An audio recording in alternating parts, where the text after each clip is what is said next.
Hello and welcome back to a brand new episode of the Pick a Side podcast. My name is Moran and I'm here with River Brown and Velez, and this is episode 194. In this episode, we are going to debate on whether or not KD and Kyrie should stay in Brooklyn, if the Jazz can still build a contender around Donovan Mitchell, if the Kings can make some noise, and if James Harden will go back to his all-NBA form. We will also give our takeaways for the NBA Summer League and teams with the most disappointing offseason so far. A quick YouTube member and Patreon shout-out to Phantom Wolf, Danko Hawkins, Matthew Jimenez, Jaron, Nick, Vincent, your local bronzexual, Jordan, Tua is amazing, love you, Drew, MG Nas, UK Boge, J Love clears, Zach W, Cole, Darius Garland's next, Nazir, Dwayne, Riv is a gorgeous man, Travis, Drew's the GOAT, Holmes, your boy Nick, Jake the Snake, Corrupt, I'm a Drew Sexual, Dylan, Afosa, Mason, Riv Academy clears on Epic, Gentile Drew, Cade MVP, SP4Z shot, Jordan Watt, Evan, Dylan, Joel is the GOAT, Mayo, Andre, Peter, Daniel, Ben, Ruthless Rootster, Kill Moves, Joel, Eagle Dalla, Tizzy, Corey, Get Funkoed, Dylan, Playboy, Orlando, Big Chuck, Hook, Cole, Liam, T. Grove, Tua Sucks on Ka, Ryan Barcelona, Epic Lankiness, It's Black Ace, BJ, PJs, Langston, Jazzy Juice, Johannes, Dave, Muffins, Sean, Burner Hoops, Court Cousins, P. Dot, Hakari, and Jay. Good old Jay. I am the Drew Sexual. Can I ask you a question? Did you freeze on one of those names because you didn't want to read it, or you just got a little?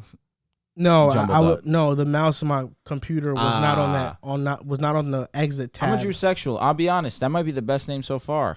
I'm a Drew Sexual. After I was here last show hating on Broad Sexual, bro goes, "I'm a Drew Sexual."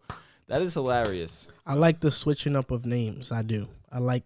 Yeah, someone changed up Drew's Big Old Booty. Yeah, Drew's Big Old Booty. We didn't need that one. That's the one I was telling you about. yeah, crazy. They are. Shout out to the fans, though, man. That's a fact. Shout out to the fans. And before we start this episode, we are proud to talk about Chalkboard, which is an app. It's a group chat with us. You can be involved in a group chat with us. It's free. You just go to our bio and click the link and join our chat room. We have an NBA chat, NFL chat, MLB chat, UFC chat, a general chat, music chat. Gonna be debating in that application all the time. I know, Riv, you are the most active amongst all of us when it comes to that type of stuff. I love the fans, man. But I promise you, I'm gonna start up once again. I am. I am. You just don't have the time. You got the little doctorate school. You got to save people and stuff. It's it's tough for you, bro.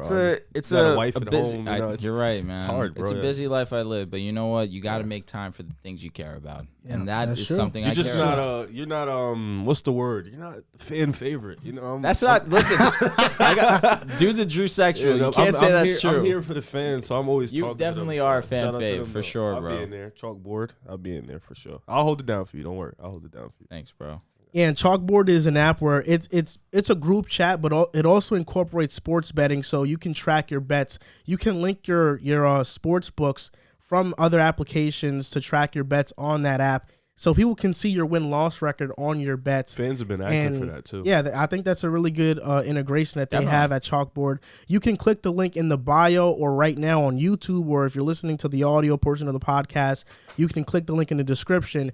This is the first time that we've ever had a group chat that is free to join, free to use, and all of us are going to be in it. Drew, Riv, me, Joel. So, yeah, come on over, click the link, and chat with us. Let's debate. Let's do it. I know a lot of people are dying to debate with us. That's a fact. On to the first topic of the show. Should Kevin Durant and Kyrie Irving stay? I'm so sorry. I had to say something before you started the topic. Did you see in the general chat, Rico made a list of the rivalries of the Discord? I was crying. I didn't see that. No, I did not. You were up there. You're number 6. Number seven. Seven? Yeah. It's you and your feelings. Me and my feelings. He violated. He He didn't have to go that hard. back and forth. He did not have to go that hard. You were top 7 in there. I'm trying to find this list really fast. Yeah. All right, here we go. Discord rivalries. Rico the one. Number 1, Surge and DQ. That's a classic one. Yeah, J Kings and Keys. Riv and Epic. That's facts. Epic and J Kings. Dylan and any Celtics fans. Novel and Jake. River Brown and children. Anyone under the age of 18. Hikari and injured players. Joel Moran and his feelings. Pick a side. I'm going to skip this one. Honorable mentions. Riv and Canadians, Monster, and Rico. Oh, man. That had 10 ha-has. 10 ha-has. 10 ha-has. That's a lot. That's a lot. That's a legendary. Yo, shout out to you, Rico. That's a viral tweet on Discord. That was so funny. Yeah. That is hilarious. Yeah. Number 10 deserved to be skipped. And for the record, our Discord is always going to be open. We're going to have both Chalkboard and Discord. Discord is, if you're on our Patreon, you can go. It's exclusive to our Patreon only members. Chalkboard is free for all of our fans. So 100%. If you don't have the means to pay for our Patreon, which we totally understand, no worries. You can join Chalkboard because it's free to use. And that way you guys can communicate with us and we can interact with more of you guys. So definitely, it's a win-win in all situations. Is that all you wanted to say? Yeah, that is indeed all I wanted to say. Yeah. Thank you. So we can go on to the first topic of the show. Should KD and Kyrie stay in Brooklyn? Mostly Kevin Durant, right? Because he's the one that has this decision. Correct. Kyrie Irving will stay if KD stays. He will leave if KD leaves. So ultimately, this decision falls on the shoulder on Kevin Durant. Do you think that he should just thug it out and play the entire year? I do think so. I think, like, looking at the team, a first-round pick for Royce O'Neal is tough, but he's somebody that can add to the team. T.J. Warren, low-risk, high-reward type move. I'm with you there. They brought back Claxton. They still don't have a Mills big, but I think Mills coming back. Ben Simmons did not play all year. So I think at least for a year, I don't see why KD is looking at this roster and thinking, if I stay, Kyrie stays. It's just not a bad roster. I think this right now, their roster is pretty cool. I think it's a good enough roster where they can make some noise. I do think he should stay, but I understand if he doesn't want to. But I think as of right now, looking at the roster and what they have, they could still make a couple more moves. Joe Harris missed damn near the whole season, year. So he will also be back. So if you're thinking about it, Ben Simmons is back. Joe Harris is back. You just added T.J. Warren. You just added Royce O'Neal. Wing-type players. I think Kevin Durant and Kyrie, this is a position where I think they are good enough where they can still maybe not go to the championship and make some noise in the East. So I think at least to the fans, they should definitely stay for at least one more year. Kyrie, like we said, if KD stays, Kyrie's probably going to stay. So for KD, I do think he should stay at least one more year. Do you think they care about the fans? I think he should. Brooklyn fans, they did nothing to them. I'm not saying that. I'm not saying Brooklyn fans specifically. I'm saying in general, do you think they care about what people think about them? People? No. I don't. I think KD cares about what people think. That's why he's always arguing back and forth and going back and forth with people. Because if you don't care, inevitably you wouldn't say anything. All right. So do you think Kyrie cares about the fans? No, I don't. I think Kyrie, but Kyrie does care about what KD thinks. I think that's. I do think Kyrie kind of cares what people think, though. Think so? I absolutely think that he couldn't care less about what they think. I think it gets him upset, but I mean maybe that's showing that you care a little bit, but it gets him upset because he's misconstrued. Like he feels like he's misconstrued. He's misinterpreted. But he's also that means he cares that he's. I guess, yeah. But he's also a bit delusional. Same with Kevin Durant. They don't take ownership in what they do wrong. And I don't feel like it's Kyrie getting mad at fans. I think it's Kyrie getting mad at media and them spinning narratives. That's what Kyrie's upset about. I understand that, but I kind of feel like a lot of that anger is rooted somewhere else. Is rooted not in the media, or it's really built on something that's not even there. No, it's a tough thing because to analyze. Kyrie Irving, a lot of the stuff that he gets mad at the media for is things that the media ends up being correct about. They got mad when he left Cleveland because people viewed Cleveland and LeBron as a perfect situation. He goes on First Take. Max Kellerman calls him out on it. He basically calls Max Kellerman a puppet. That was pretty immature of Kyrie because of that. And now we see it didn't work out in Boston, and full circle moment now, years later, he wants to team up back with LeBron. So all in all, Max Kellerman was right about that, but Kyrie is just disregarding what he's saying and saying, oh, no, he's just a puppet. He's just this. He's just pulling strings. Like Stephen A. He's just been critical of Kyrie's availability ultimately to his job that is playing basketball. And he calls him a puppet for that. So I kind of feel like Kyrie Irving gets mad at the media for saying things, but the media is right about what they said. Like KD was calling out the media his last year in Golden State all year for them writing stories about him leaving Golden State, for him only to leave Golden State after the year, and for them to be right that he did what he indeed was leaving and had one foot out the door. I'll just go since I'm talking already. Fair enough. This is an easy yes for me because it's their best chance to win a championship. I didn't even write down their roster before this segment, taking notes on this, but while you were talking and you mentioned Royce O'Neal, I said, why not just write down a roster? Kyrie Irving, Royce O'Neal, KD, Ben Simmons, Nick Claxton, off the bench, TJ Warren, Joe Harris, Seth Curry, Patty Mills. This isn't a bad team. There's just one constant. Yeah. They have no big. This isn't a bad team. They're one big man away. Could you trade Joe Harris for that player? Yes, but they have wing defenders in Simmons, KD, O'Neal. Claxton is a pretty agile defender. Kyrie has shown he can play defense when he wants to. Last basketball episode, we ranked the top duos in the East. I wouldn't put KD and Kyrie over Giannis and Middleton because they won a championship. Embiid and Harden. Really?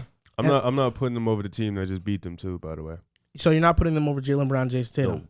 I respect that. Look, I can't. I can agree with that. I can agree with that point. But at worst, They're like 4. They're the fourth best duo in the East. At their best, if KD's playing at the level we know he plays at, and Kyrie's playing at the level that he plays at, They're probably it's 3. not far-fetched to say they're the best, At their best, duo in they're the 1. East. No. At their best, they're number 1 for sure. I'm saying right now, I'm sorry, I spoke way too soon. I think right now you probably could put them probably number 3. So if we're talking about at their best, they're the best duo in the East, and they have these supporting parts. Yeah. I don't understand why you wouldn't run it back. The only deterrent is Steve Nash as the coach. That's really it. For me, that's the only reason why I understand why Kevin Durant wants to leave, because he's saying, I don't think Steve Nash is a good coach, and he probably does not trust the management, because you go to Phoenix, Monty Williams is your coach. You know he's going to put you in spots to succeed. Miami, Eric Spoelstra, he's going to put you in spots to be successful, but those are unrealistic destinations because Miami can't put together a trade package. We just saw Brooklyn ask Minnesota for Anthony Edwards and Karl Anthony Towns. Because of that, I saw you tweet about that. I was curious what your thoughts were actually. Were you mad at the Nets for sending that offer?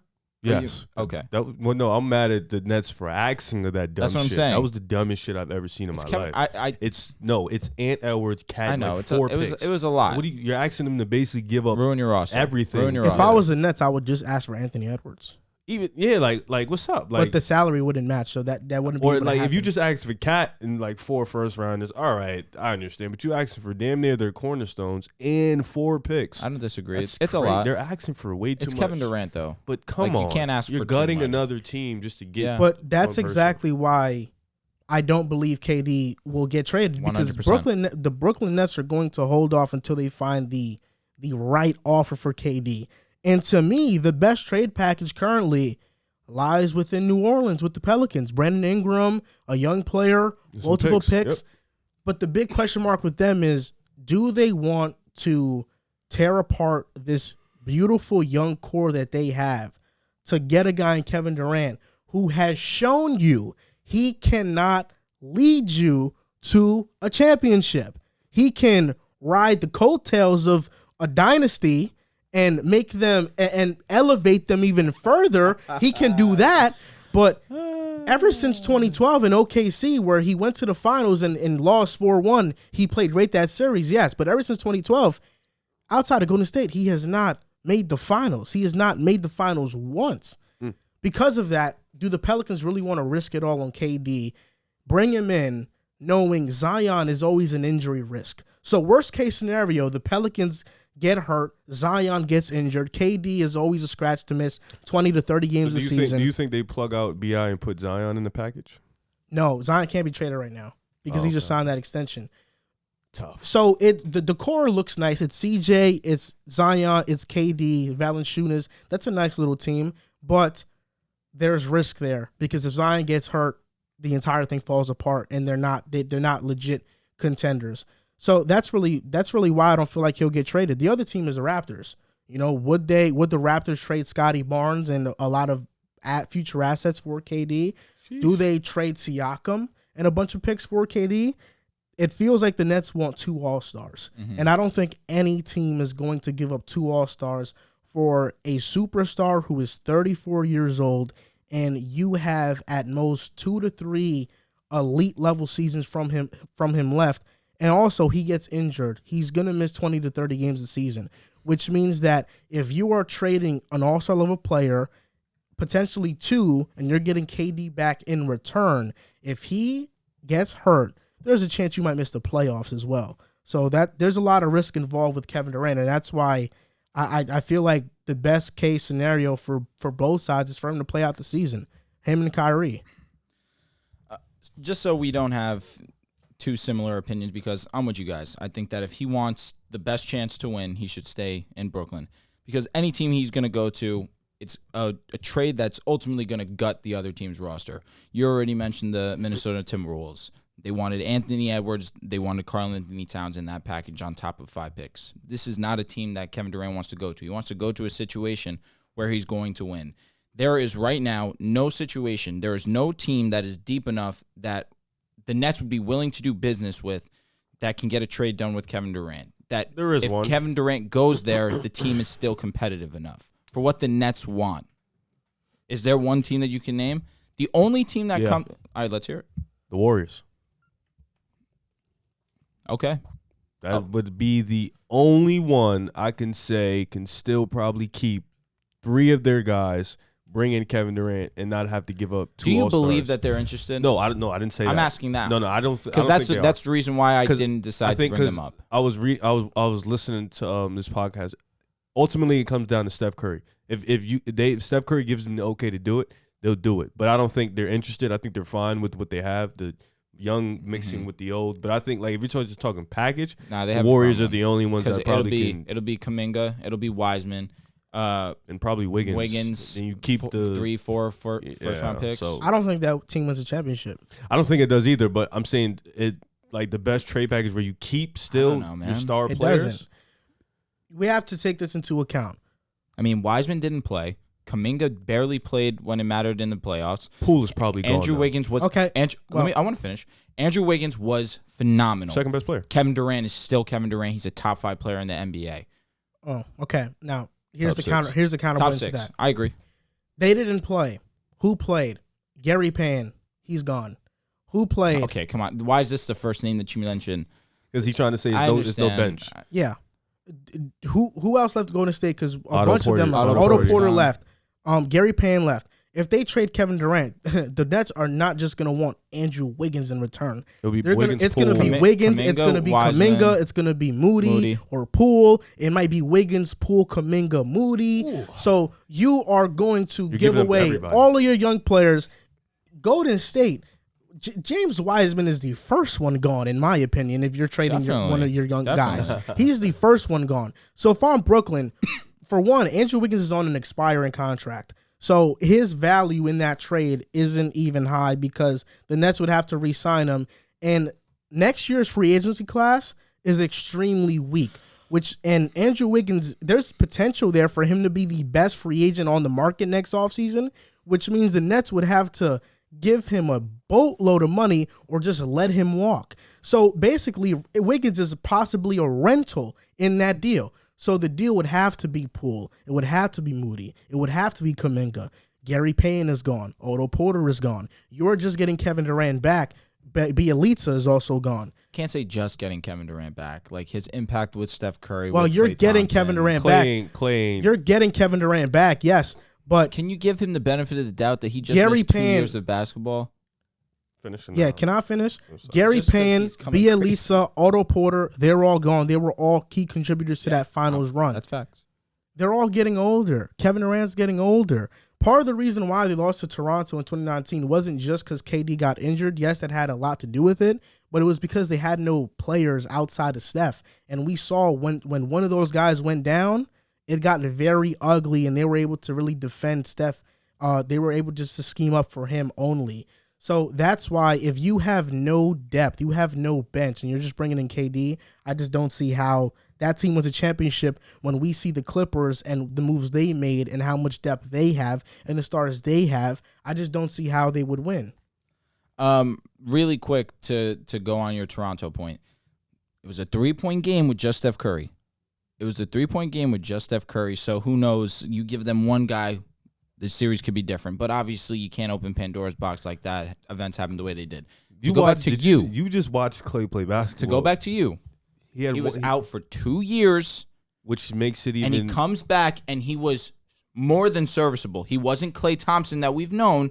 He was more than serviceable. Defensively, he showed a lot more than what I was expecting, at least. And offensively, yes, he was not the Klay Thompson that we had been accustomed to. But it's about getting your legs underneath you. You have to understand, though, Draymond was getting benched at a point, and Klay Thompson was playing pretty bad on offense. You guys won the championship. Because Steph Curry had to be Well, you're ridiculous. going to still have Steph. You're still going to have Steph. Yeah, but Steph's getting older. Kevin Durant's getting older. He's 34. His game can still... You think that team beats Milwaukee? Kevin Durant was an inch away from beating that same Milwaukee team. Okay. So, you're the same guy that all offseason has been yelling off the top of your lungs that the last time we saw Kevin Durant, he did not look like the same Kevin Durant. I'm not disagreeing. So now, all of a sudden, he makes Golden State now he's like with champions? Steph Curry, though. I don't know. I think you still... With Steph, he's with Steve Kerr, one of the best coaches in the NBA. The way Boston guarded Kevin Durant in that series wasn't anything special, bro. The thing was why... God, I'll let you go. I really do think this is like a role player league at this point. Role players play vital roles in winning championships. And if you don't have those type of role players, one injury, like we said, Kevin Durant's injury prone. Steph Curry, he missed some time last year too. Mm-hmm. Draymond Green, he missed some time. Like one guy goes down. The reason they won is because they had depth. Like in the regular season last year. In the regular season, yeah. Yeah, so it's like one guy goes down, it gets really scary. So I don't. But this is also a situation where if Kevin Durant really wants out, then I'm with you guys. I feel like yes, there's no situation, but you gave me a very good answer. But like Riv is saying, one guy goes down, there goes your title hopes. And are you really going to trust on a bunch of 33-plus-year-olds to stay healthy for the entire season and the playoffs? When it's Steph Curry, when it's KD, you got to put your faith in them. Well, KD, who's been hurt often. I'm not disagreeing. Klay Thompson, who's been hurt often. I'm not disagreeing. Draymond Green, who just got hurt this past season. That's why you need the depth. So I agree. Listen, Golden State's in a position where they have present and they have future. They don't need to mess up what's happening. Golden State's too smart of an organization to do so. Kevin Durant, he's just the Nets. Like as great as Kevin Durant is, it's still asking for too much. But I'm solely arguing on a winning. It's because it's because of his age. That's really it. If he was 28, this would be a no-brainer. But the fact that he's 34. We saw what Anthony Davis went for, right? It's Kevin Durant. That wasn't that bad though. I'm not disagreeing. I don't need. It was Brandon Ingram, Lonzo Ball, Josh Hart. A bunch of picks though, and a bunch of picks. But Lonzo at the time was still his ceiling at the. None of those three players. The difference. Brandon Ingram also he took a huge stride that season. None of those three players were all-star players at the time. They were just young players. It's different. Bi was all-star. Potential. He had potential. He wasn't there. He had a good second half to the season, but he wasn't an established all-star. They're asking for already all-star level players. Yeah, it's like that's different. They asked three for young players. Edwards and Cat. Like Toronto. If Kevin Durant is looking at Toronto, why would you want Siakam can't be in the deal? He needs a number 2. Mm-hmm. So they're starting 5 base. Their depth's not that strong their depth either. stinks too. So it would probably have to be OG and Scotty Barnes. And would you really want to do that? You've just got Scotty and your Siakam. He's probably peaked. Fred VanVleet, he's probably peaked. So it's like these are the best you're gonna get, and you also don't have any bench. So it's like, and then you want to go to Phoenix. Devin Booker can't be in the deal because Chris Paul, Kevin Durant isn't winning shit. Yeah. So it's pretty tough at this moment, but I'm not disagreeing. He can't get traded, bro. That's really just he's stuck. Part of me wants him to get traded, though. I wanted him to go to Portland. I really did. I want him to get traded so Kyrie can leave the Nets. Also, of course you do. I'm being very selfish in that sense. I like Portland a lot. I do. I feel like Portland had him vibe. They could have did it. But how? What are they gonna give up? Really? Shaedon Sharp. Okay. Anthony Simons. Maybe a Cap guy. Somebody just to fill in. You know what I'm saying? They had Cap at the moment. Flip Jeremy. Nah, they had to keep Jeremy. The reason why I want Kevin Durant to get traded is because low key. Ben Simmons has got an assurance from the Nets already that he is a part of their future plans. And I kind of wanted, am I the only one that wants to see a team built around Ben Simmons for the first time? No, you're probably not the only one. Him right here. For sure. I know that it doesn't sound like the best thing ever because I feel like Ben Simmons has already kind of peaked. Ooh. What is that crazy to say? A little bit. Just a little bit. Yes. I don't know. He has a lot of room to grow. I don't know. Okay, what? In what aspect? Jump shooting? Do you believe Scoring he's the basketball. everything in scoring? Yeah. He has a lot and of do you room think to he's going to do that? I think he can still get It's a mid-range. possible to say he's post up peaked mid-range. is strong. I think Ben Simmons is probably peaked. Come on, Are we bro. dead ass? You're getting crazy. No, You're getting crazy. I don't Bro, think- he's gotten worse every single year. I don't think it's crazy. I just think I don't agree. That's all it is. He's gotten statistically worse every single year. Offensively, scoring the basketball. His situations haven't gotten any better for him every single year. Well, in I'm terms just of handling saying, the ball. I would like the Nets to. I would like to see Ben Simmons Go back have to a praising team Ben built Simmons. around Yes. him. It's not praising Ben Simmons. Supporting, It's just let me say. It's just a fun experiment. This is some. I mean, I like to see How old is fun. he, 24? Yeah, he's still 25. super young. I like to see fun shit happen all the time. I literally the other day built the Utah Jazz around Tyler Hero just for shits and giggles. So I would love to see a team built around Ben Simmons and just have him, 5 out and let's see what Ben can do. Let's see if finally a team is built around him, he can succeed because we are not far removed. It's been like maybe 3 years from this point in time that people were debating on whether or not Philly should keep Embiid and Simmons and build around one of them solely. Of course, in hindsight, we know Embiid was the right choice and the far better player, but there's part of me that wants to see Ben Simmons get that chance, get that team, and see what he can do. That's interesting. I'm with you there. I'm not, I mean, but I understand. What's wrong with Ben Simmons? Just, I don't want to see a team just be built next to Ben Simmons. I feel like he's more like a Draymond. Put a team and he plug him in. But if bro actually starts getting a bucket, It's vibes. all right, I'm with you then. It's I'm definitely fun. 100% It's vibes. with you. He's a 6'10" point guard and refuses to post up It's any crazy. point guard. It's insane. Weird. It's super But, weird. Mentality. It's No, weak. That's all that it is. I mean, you see Giannis. His mentality is Stop with no the one's Giannis going to shit. stop. Well, it's the only one that I can really compare to where he didn't have a jump shot and he worked on it consistently because his mentality is I'm going to work every single day to be the best I can be. Giannis' jump shot is still a little streaky. His mentality is I'm just going to go down there and get a bucket. And he doesn't care. Ben don't even got a Draymond mentality. No. And that point is wrong that you just said. Which one? He shot 35% from 3 as a rookie. Who? Giannis. How many shots he took? I'll tell you right now. I don't. One and a half threes per game. Oh, come on. It's bro. nothing. That shit ain't. Come on, bro. Those is like we know what you know exactly what I'm shot talking clock about. going down. He wide open. Like this is the highest percent he shot from the mid range this season. No, yeah, I know. Because he's worked diligently to work on his game and be the best he can be. But Ben Simmons just refuses to chuck up a shot. But despite Giannis not having the best jump shot, he is far ahead of Ben Simmons. Oh my God! Even at his worst. Of course. At his worst is crazy. Absolutely. No, No, it's facts. I don't disagree at all. It's That's why I don't 100% like true. the Giannis comparison. Well, it's the only guy that you can look at in the league and just has the superstar tag on them that Ben Simmons was supposed to have. That worked on his game, refined it, and was one of those guys that just does not shoot. What if Ben Simmons just isn't that? He's not. Yeah, I know. No, he's not. It's 100% what I was getting at. Trash bag ass Ben Simmons. It's tragic. I wouldn't say he's trash. He's not trash. You know he's not Why'd trash. you take your braids out? My head started to itch. Yeah. I'll tell you what. I give you credit. You fight through the Shit's itch tough. sensation. Facts. It's like getting the tooth pulled out. Yeah? It's bad. Like it's painful, man. That's like my least favorite thing about having long hair now. It'd be random. Like how It just, greasy it gets. And when you start itching, it's like a something in your brain with, oh, he itching, now I'm gonna make it worse. Like I'm gonna make him itch even more. So how many days do you like if you have braids and you just don't wash your hair? You can't because it'll mess up the braids. Yeah. So you technically can't wash your hair. Never had braids. You have My to hair's never put. been long You have enough. to wash your hair. You have to put dry shampoo. That's how you do it. And But I don't have dry shampoo. and to stop the itching, they say you have to put oil, but sometimes it doesn't work. Really? Yeah, for me it doesn't. After the first 2 days, my hair is fine. The third day is where it gets. That's what it gets bad. The third day gets bad. How long? What's the longest you've had your braids in for? For me, it was the last time I had like 3 weeks. But it wasn't itching though. That's the thing. When it's itching, it'll be like 4 days, and I'm done. I can't do it. Yeah, the third day is where watching a movie with the fam out of nowhere. Sun's bothering you. Okay.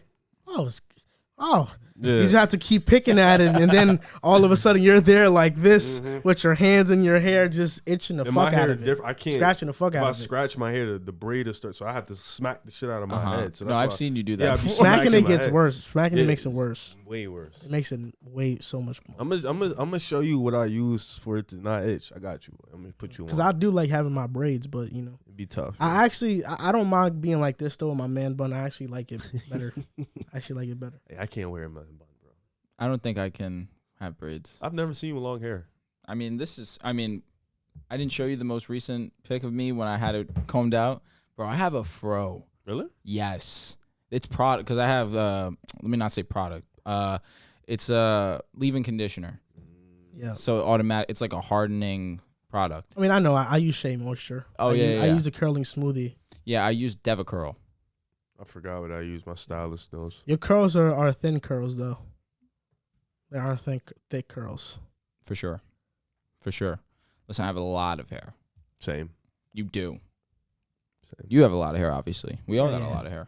I do got a lot of hair. This took time to process. It looks cool. I like this hair. I just took the braids out and literally just left it. It looks tough. Yeah. You got a fade too, or? I know that. My little cousin, he cuts hair, so I told him, try me out. I'm going to try you out, see what you do. Cut the sides. Did a decent job. He did all right. So Yeah. I was like, you know what? You made me look okay. So you know what? You get another go? Yeah, I'm fine with that. Facts. You know, just make sure my Facts. My You sister got a cuts my 2K hair. my player hairstyle right now. Yeah. That's facts. Yeah, my sister cuts my hair. I haven't paid for a haircut in like 3 years. A woman cuts your hair? Yeah. Okay. I don't care. No, I didn't say anything. No, I know, Why'd I'm you just take it to saying. Hey, offense? bro, why are you being sexist? No, don't do that. That was crazy. That was That crazy. was That was crazy. crazy. I've just never heard that before. That's why. So it's Nah, first time. bro, this Nah, Joanna fades. She cuts a bunch of my friend's hair. Don't, Yeah. don't. This is. I'm No, not. my sister I'm not is a sexist or Victoria, nothing but like that. Joanna fades. Word, That's word, just That's tough. harbor my friends go to. Ever. let a woman cut your hair. Yeah, that was crazy. I've never heard that. That's why. Dude, the 1% audience of ours is canceling you. 2% actually. Let's go. We're up. Shit. We're Because up. We're handsome. That's what it is. exactly what it is. 2%. Correct. That's tough. Straight. You know. Ben Simmons won Rookie of the Year over this player. We're about to talk about that player is Donovan Mitchell. Your boy. Donnie boy. How's it feel, bro? People are down on him. They're dumb. Yeah? Yeah. So it was reported after the Rudy Gobert trade that Jazz have no intentions of trading Donovan Mitchell, and they plan to retool around him. Now, Brian Windhorst also reported that he isn't planning on requesting a trade either, although he did ask management what the plan here is. But he's going to stand pat. He's not going to ask for a trade. So as of now, we're going off the assumption the Jazz are trying to build a team around Mitchell that can compete. Do you think they can still build a contender around him, or you think that ship has sailed? You want me to start or do you want to go? It's your boy. Yeah, I'll start it Okay. up. No, hell no, no. And it's.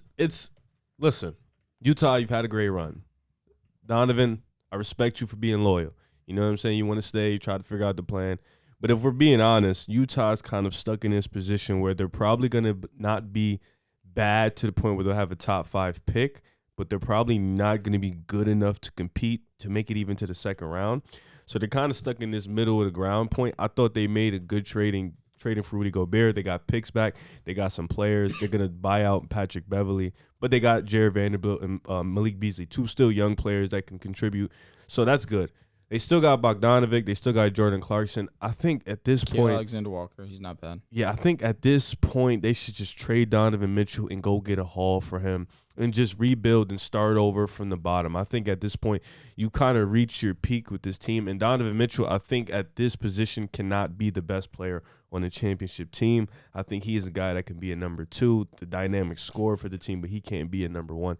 And I think at this point they should just trade him and get picks back for him and get a young player. So I don't think this is the vibe. Let me ask you, Donovan Mitchell, with that statement alone, can he ever be a top 15 player? He was. Yeah. So would you, from here going he forward, he can't ever be a top 10 player. from here going forward, do you consider Donovan Mitchell a top 15 player? Right now? Sure. No. He's like, no way. Damn. That's right. You can say anything He's like about 15, this. bro. Saying that he can't be the best player on a championship team is a strong statement. No, it's not. It's the correct statement. I'm not He can be. disagreeing. No, listen, I'm not disagreeing, but I'm saying for he's probably Riv's like sake, 15 to 17 range. I say that because I know that you're a huge Donovan supporter. You've been I a am. huge Donovan He's supporter. 6'1", bro. Dame is also a top 12 player in the league. I don't think Dame can be the best player in the championship. Ooh, okay.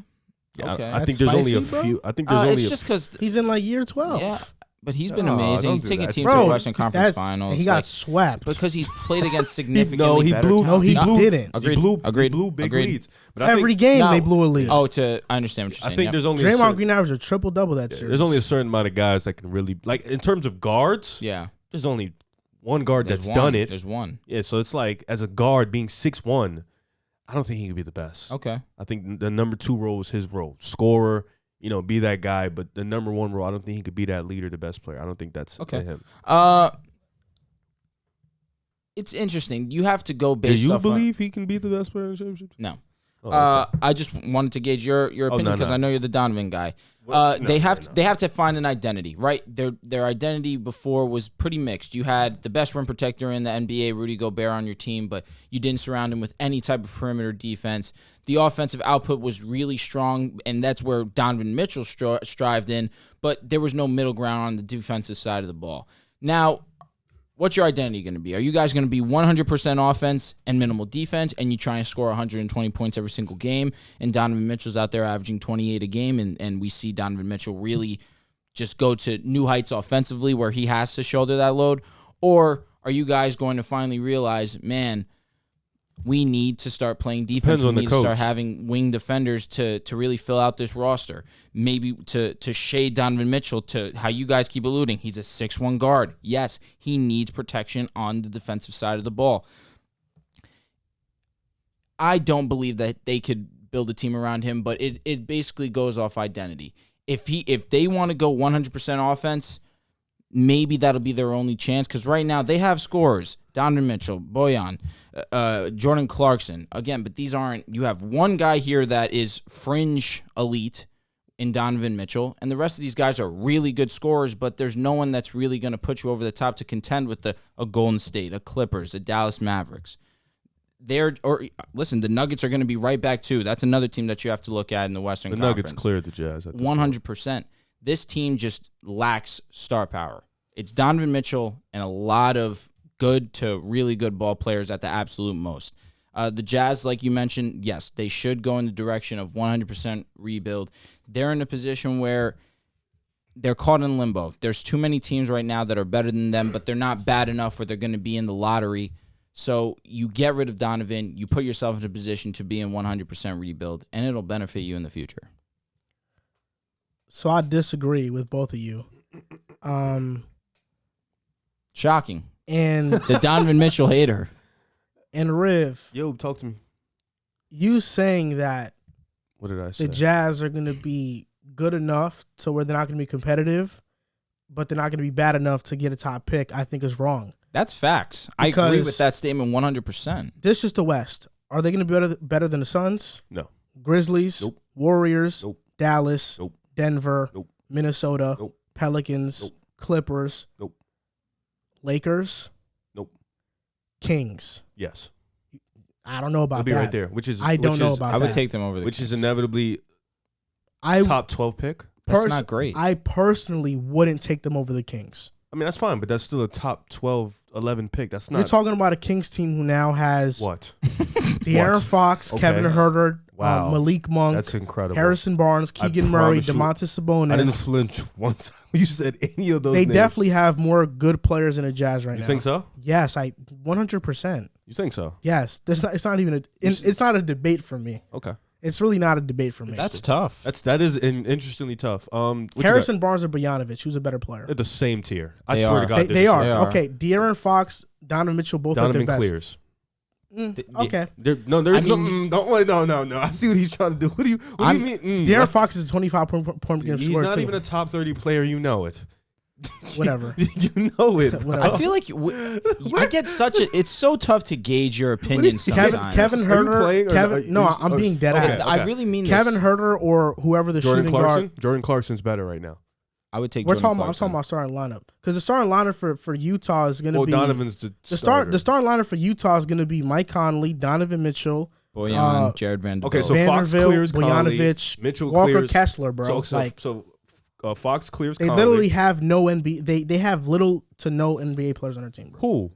The Jazz. Who's this? Jazz Malik going to start Beasley's Conley? on this team. Mitchell, Nikhil Alexander-Walker's on this team. Rudy Bogdanovich. Gay's on this team. Nikhil Alexander-Walker is mid. He's bro. like the, bench he's player. like the He's a role ninth player. player. I on the agree. Bro, Jazz. he's not even going to get any minutes. Rudy Gay's on this squad. Rudy Gay's a free agent. He's garbage. It says And he's not still even on the good roster. anymore. Look, these are, I literally, outside of Donovan Mitchell, Mike Conley, and Bogdanovich, these are the 3 good players I have on Utah. Talk to me. Malik Beasley, Patrick Beverly, Jared Vanderbilt. The young player. Jordan Clarkson, you're right. So 7. Okay. Then the young players, Walker Kessler, Jared Butler, Leandro Bolmero, Nikhil Alexander-Walker, and Udoka Azubuike. So they have 7 players. Yes. So how many do the Kings have? De'Aaron Fox, Right. Kevin Huerter, Okay.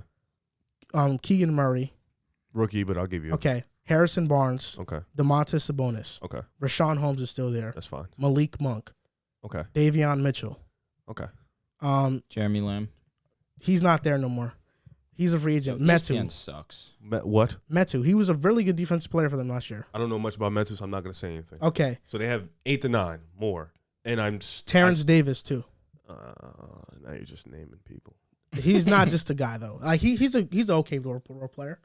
Okay, that's fair. I'll give you that. Okay, fair. so... The Jazz can still be better than them. That roster's not damaging. Okay, whatever. So far, I have the Suns, Grizzlies, Warriors, Dallas, Nuggets, Minnesota, Pelicans, Clippers, Lakers for sure. All facts. So 9 facts. Portland.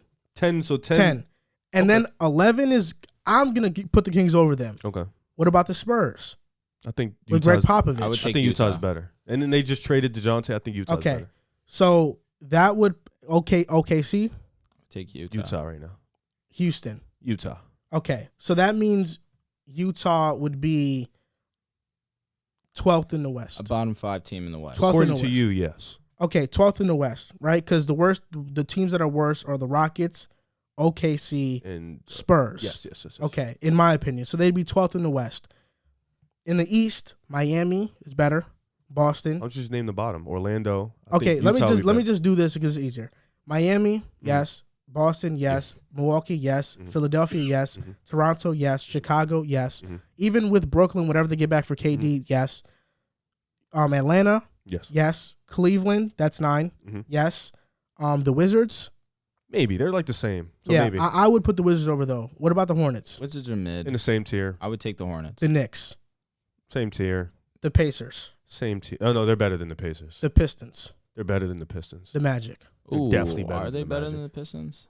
Those are all the same tier. So teams. what you're telling me is that there are going to only be about 6 to 7 teams worse than Utah. No. I had 5 teams in the West that they're better than. You didn't have 5 teams in the West.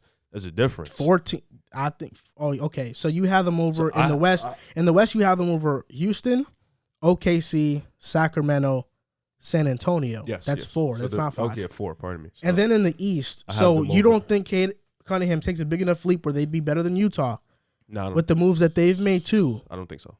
Okay, so you have the Pistons worse. You have the Magic worse. Yeah. You have the Pacers worse. Yes, and then I have. And then the fringe teams are the Hornets, Knicks, and Wizards. Yes, so they'll be around that. So that's 10, 11 teams. To me, I think they'd be the 8th worst team in the league, personally. That's fair. Because I think the Knicks will be better. I think the Wizards will be better. I think the Hornets will be better. So I am higher on the Pistons than you too. Okay. So according to me, because I have the Kings over them as well. The only teams that I see being worse than them are Orlando, and even then, they were a really good defensive team last year. I wouldn't rule it out. They take a leap. But just for the sake of it, Orlando, Indiana, I could see Charlotte too, just because they lost Miles Bridges and they haven't done anything this offseason. OKC, that's 4. Houston, that's 5. Greg Popovich is still coaching San Antonio. I'm not going to rule them completely out just yet. Team's mid, dude. So I have them being like the 6th worst team in the NBA. And if that happens with the draft class that features Scoot Henderson, Victor Wembanyama, Anthony Black, Nick Smith, Cam Whitmore, they can get one of these top players and then they can start this rebuild. To me, I don't think the obvious answer is to trade Donovan Mitchell just because of how much they got back for Gobert. I didn't think they were going to get this much back from. Throughout the season, I was clamoring for them to rebuild it all. but they have a lot of assets, and they brought in good perimeter defenders in Pat Bev and Jared Vanderbilt. They're going to have $40 million in cap space next offseason. They could get a top pick in this year's draft, and they have 3 first-round picks in next year's draft. Yeah. They have their own, they have Minnesota's, and they're going to have the worst one between Houston, Brooklyn, and Philadelphia. And they have 3 other future first-rounders from Minnesota after the 2023 draft. So the Utah Jazz, to me, are in a position where they can rebuild this team around Donovan Mitchell the right way. And Danny Ainge has shown that he can do that. Like, Danny Ainge has built rosters in Boston. When we thought they were going to be bad with Isaiah Thomas, they shock everybody. They're really good. They make the playoffs. Then one year they make the first seed. Well, and from there, he just kept building on that roster. And that roster wasn't built on free agency moves. It was built on making big-time trades and drafting players in the draft at a high position. But my thing is, we all are in agreement that he cannot be the best player on a championship team. If they get Victor Wembanyama, what happens? That's my thing. That's where I'm going with So this. they have to get the number 1 overall pick? Not even Anthony Black, I think he's a very good player. Not even that.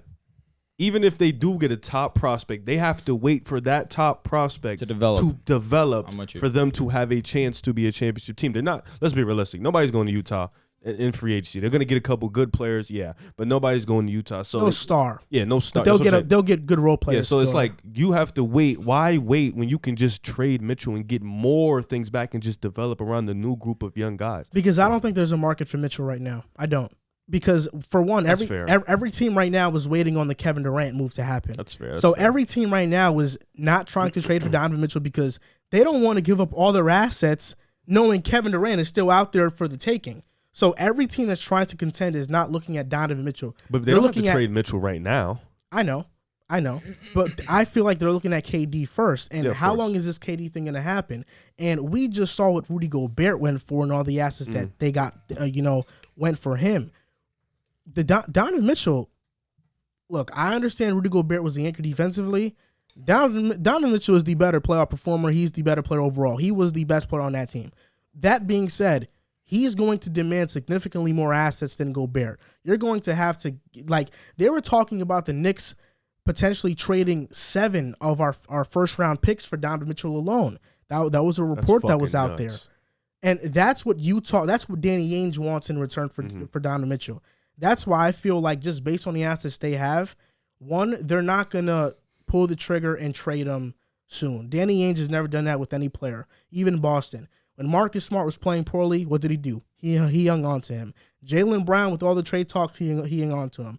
He doesn't trade players just out of a Rudy feeling. Gobert kind of just went more quickly than I was expecting. They got back 4 first-round picks. Oh, No, but he got traded fast. But that has nothing to do with the point. The point is... No, the point is that Danny Ainge is not going to make a meticulous. trade. He's meticulous. Yeah, and the point is that Danny Ainge is going to trade you only if he sees that he is going to fleece you in that trade.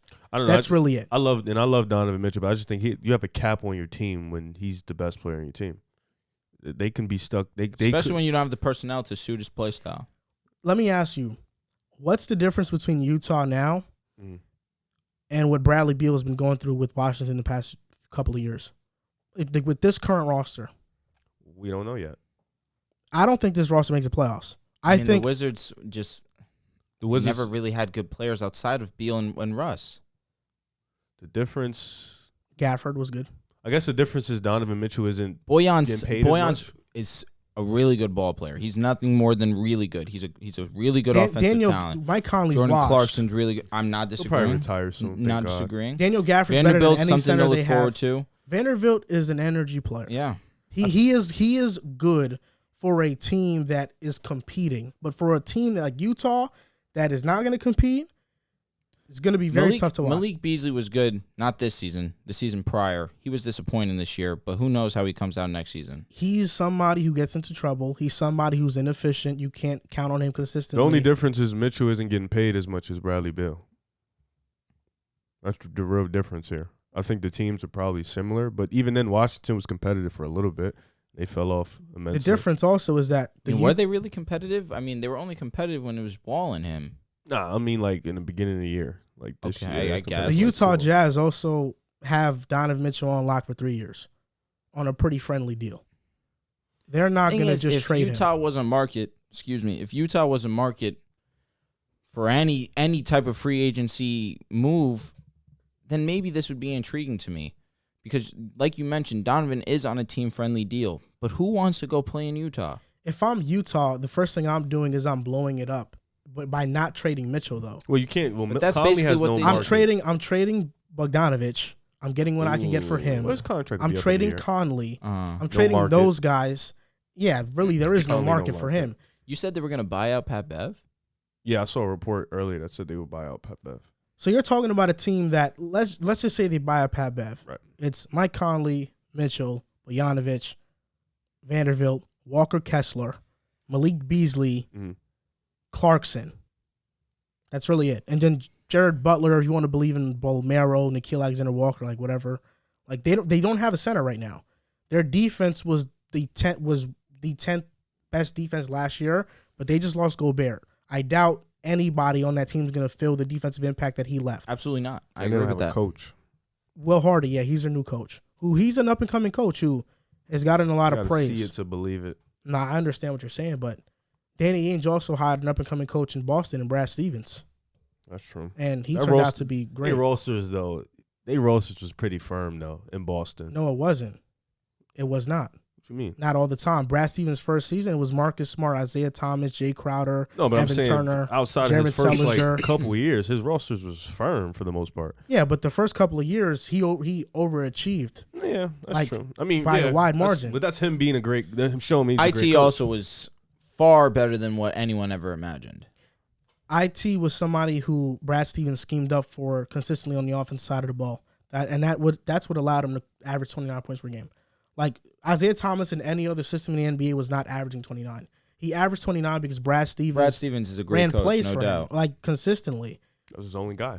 It was his only offensive guy. It was him, Avery. Literally, the starting lineup was Isaiah Thomas, Avery Bradley, Jay Crowder. To the ECF. They beat Washington. They did. Because Isaiah Thomas. And they lost by 40 in the ECF.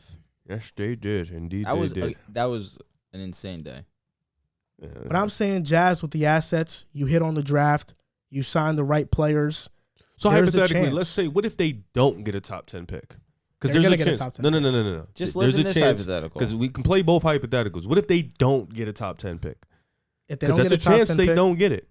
if they don't get a top 10 pick, then they got to hit on the pick, regardless. Regardless of where they're at in the draft, they have to hit on the pick. Well, I mean, if you you just have a top- higher chance higher in Realistically, the if you have a top 5 pick, But do you think with this current roster, they're not going to be a bottom 10 team in the NBA? there's a chance they couldn't be. There's a lot of pretty bad teams in the league. I don't think so, bro. There's a lot of If Donovan up-and-coming Mitchell teams is in as the good NBA. as I think he is, I think they'll be hovering around the 10th. I'm gonna be honest, bro. The only like true bad teams I see in the NBA, at least like roster construction wise, are the Spurs, the Thunder, the Rockets, and even them. Like they have a lot of talent on that squad. Especially OKC. I think OKC. I mean, we Thunder's thought the exciting. Spurs would be the worst team in the league last year. Yeah. And then they ended up in the play-in. So And I mean, the they still were Pacers- how many games under 500? that's my point, though. It's like they can in the West. Utah can be better than the Kings. the Pacers, but those are really like the only teams I see that like, oh yeah, they're gonna be bad. But the Pistons, bro, with Ivy, Cade, Sadiq, It's a lot of wait and see things with them. Bagley, Duran, like I like that squad a lot. I know I like Orlando with Franz Wagner, he just finished top 4 rookie of the year. That's some respect Paulo on Franz. Boncaro, Markel Fultz is now healthy. He's what? He's now healthy. You don't even know that. What do you mean? I don't know that He can literally get hurt. But he can get hurt But again. he's healthy old. now. You What just are you no. talking about? Nah, Riv, right an now injury- he's healthy. He's an so- injury Right concern. now he's You healthy. can talk about He's you an can say that injury about concern. Jonathan Isaac because he hasn't played. Fultz is an injury concern all the time. is. He's an injury concern. Same thing with Jonathan Isaac. And Orlando is you're relying on rookies and sophomores pretty much. That's tough for me to sell. I still have to wait and see A on that. team that they were one of the better defensive They teams in were the second half of the No, season. They All-Star break. were definitely, but After the that's All-Star still break. I don't know. That's I gotta wait and see on that one. You're relying on a lot of youth there. Same thing with Detroit. So wait and see with a lot. You're of relying on a lot of youth, but you have a lot of good players. Yeah, you do have a lot of good players. Like Utah has that one guy in Mitchell, then everybody else is Good players. whatever. I mean, Whatever is you can't, strong. You can't sit there and say Cole Anthony's a good player and then call Jordan Clarkson whatever. You can't Yeah, do that. I didn't call. No, Jordan but you're Clarkson saying whatever. no. But you You're just saying said that it's Utah has Mitchell a and then a bunch of whatever. Yes, You correct. literally just said you can't do that Outside, because you just did I that think because the Kings have a bunch of. I think Mike Conley's washed. He is washed. Mitchell, Clarkson, Bogdanovic. Those are 3 good players. Malik Beasley's a pretty good player. Malik Beasley is not better than Gary Harris. You named Davion Mitchell, but you won't name Malik Beasley? Are you serious? Davion Mitchell is a lockdown defender Who also brings something on the defense side of the ball. Oh my! They literally call him off night. They call him off night. He's called off night. I like Davion Mitchell. You know what's hilarious? This is the same guy that was trolling him for a year, I know. and now he's called off night. It's insane. I didn't troll him. Because every time I bring up Davion Mitchell, Yeah, he laughs. What are you talking about? I didn't age. troll him. I laughed because you said he was going to start next to De'Aaron Fox, bro. That's why I laughed. Kevin Huerter's better. Bro, they're both 6'1". You're going to have 2 6'1" starting guards. That's what the Knicks were about to do. With who? with Quickly. No, because there's really Quickly and Brunson. You said that's the dumbest shit I've ever heard in my life. I mean, what's the difference between starting Davion Mitchell and Fox and Fox and I Kevin never Huerter? said they were going to. to. I'm asking. What do you mean? It's going to be Fox, Kevin Huerter, Harrison Barnes. That's their starting. Have you actually watched Kevin Huerter play basketball? He's not a bad player. Oh, okay. I watched him go off in the playoffs. Huh? Kayvon? They call him Red Robin Klay Thompson. Come on, bro. He's ass. What do you mean? Come on, bro. Yeah, he definitely was. So, but like I underwhelming said, what's up? Mitchell, Bogdanovic, and Clarkson. Jared Vanderbilt. He's okay. Okay. Jared Vanderbilt. I can name like 7 players in Orlando better than him. In Orlando, or Yes. more talented? No, that are better than him currently. Like impact the game more than him? Yep. 7? Yeah, I'm pretty sure I can. Interesting. I'm dead ass. You're low in Orlando. That's interesting for me. I'm not even low in Orlando. I'm really not. I'm not low in Orlando. Can you name 7? Yeah, I think Gary Harris is better than him. Okay. All right. So I'm assuming Paolo. I'm assuming I think Franz is better. I think Paolo's better. I think Wendell Carter's better. I think Terrence Ross is just as good as him impact wise. Interesting. Very interesting. Cole Anthony is an argument depending on what you need at guard. This is interesting. Cole Anthony is mid. He is mid. Mid as shit. He shouldn't be a Fultz. starter in the NBA. Markelle Fultz, I give you. Jared Markelle. Jared Vanderbilt. You named Gary Harris. Gary Harris was really good last year. What are you talking about? So was Jared Vanderbilt. And he was actually more impactful for a playoff team. And I'm shocked because I felt What's like you were going on a here? Vanderbilt supporter during the season. Heart and soul Bro. of the Timberwolves. Jared Vanderbilt is one of those players that, yes, he is a glue guy on a team that is competitive. But if you drop him on a team like the Jazz that are going to suck, his deficiencies are going to be very apparent. So what's going to be the difference between him not really impacting a non-playoff team and Gary Harris not impacting a non-playoff team? What's the difference? Well, Gary Harris, we know we can plug him in anywhere, and he can be 3-and-D. He shot 38% but we know from 3 but last you just year. admitted that Jared Vanderbilt on the playoff The team reason can why do that, Vanderbilt was added into the trade was because he can't play alongside Gobert. He No, can't shoot. I understand that part, but my thing is you're saying there's 7 players that are better than Jared Vanderbilt, but I don't see the difference in what Vanderbilt is going to do and what Gary Harris is going to do in non-playoff For example, teams. what is PJ Tucker on a non-playoff team? You know I love PJ Tucker, but what is he on a Mr. non-playoff team? Corner, But he hasn't been that in years. He's never been that ever. He's always been on the team that's been competitive for the most part, outside of like 1 year in Phoenix. I mean, as long as you. But even when he was on But then Phoenix, I feel like this is an empty statement, though, and I don't mean this in a rude way. So I don't want you to take it. you like I'm can taking be it as just- rude as No, you want, I I'm don't just care. saying that. Jared Vanderbilt, just because he's in a situation where right now we're assuming that Utah's not going to be a playoff team, which it's safe to say, but just because he's not going to be on a playoff team automatically means that his engine's going to be lower. I feel like that's unfair to him. Like, we need to see him do that before we can definitively say that he's not going to have drive. I never motor. say he's not going to have drive or motor.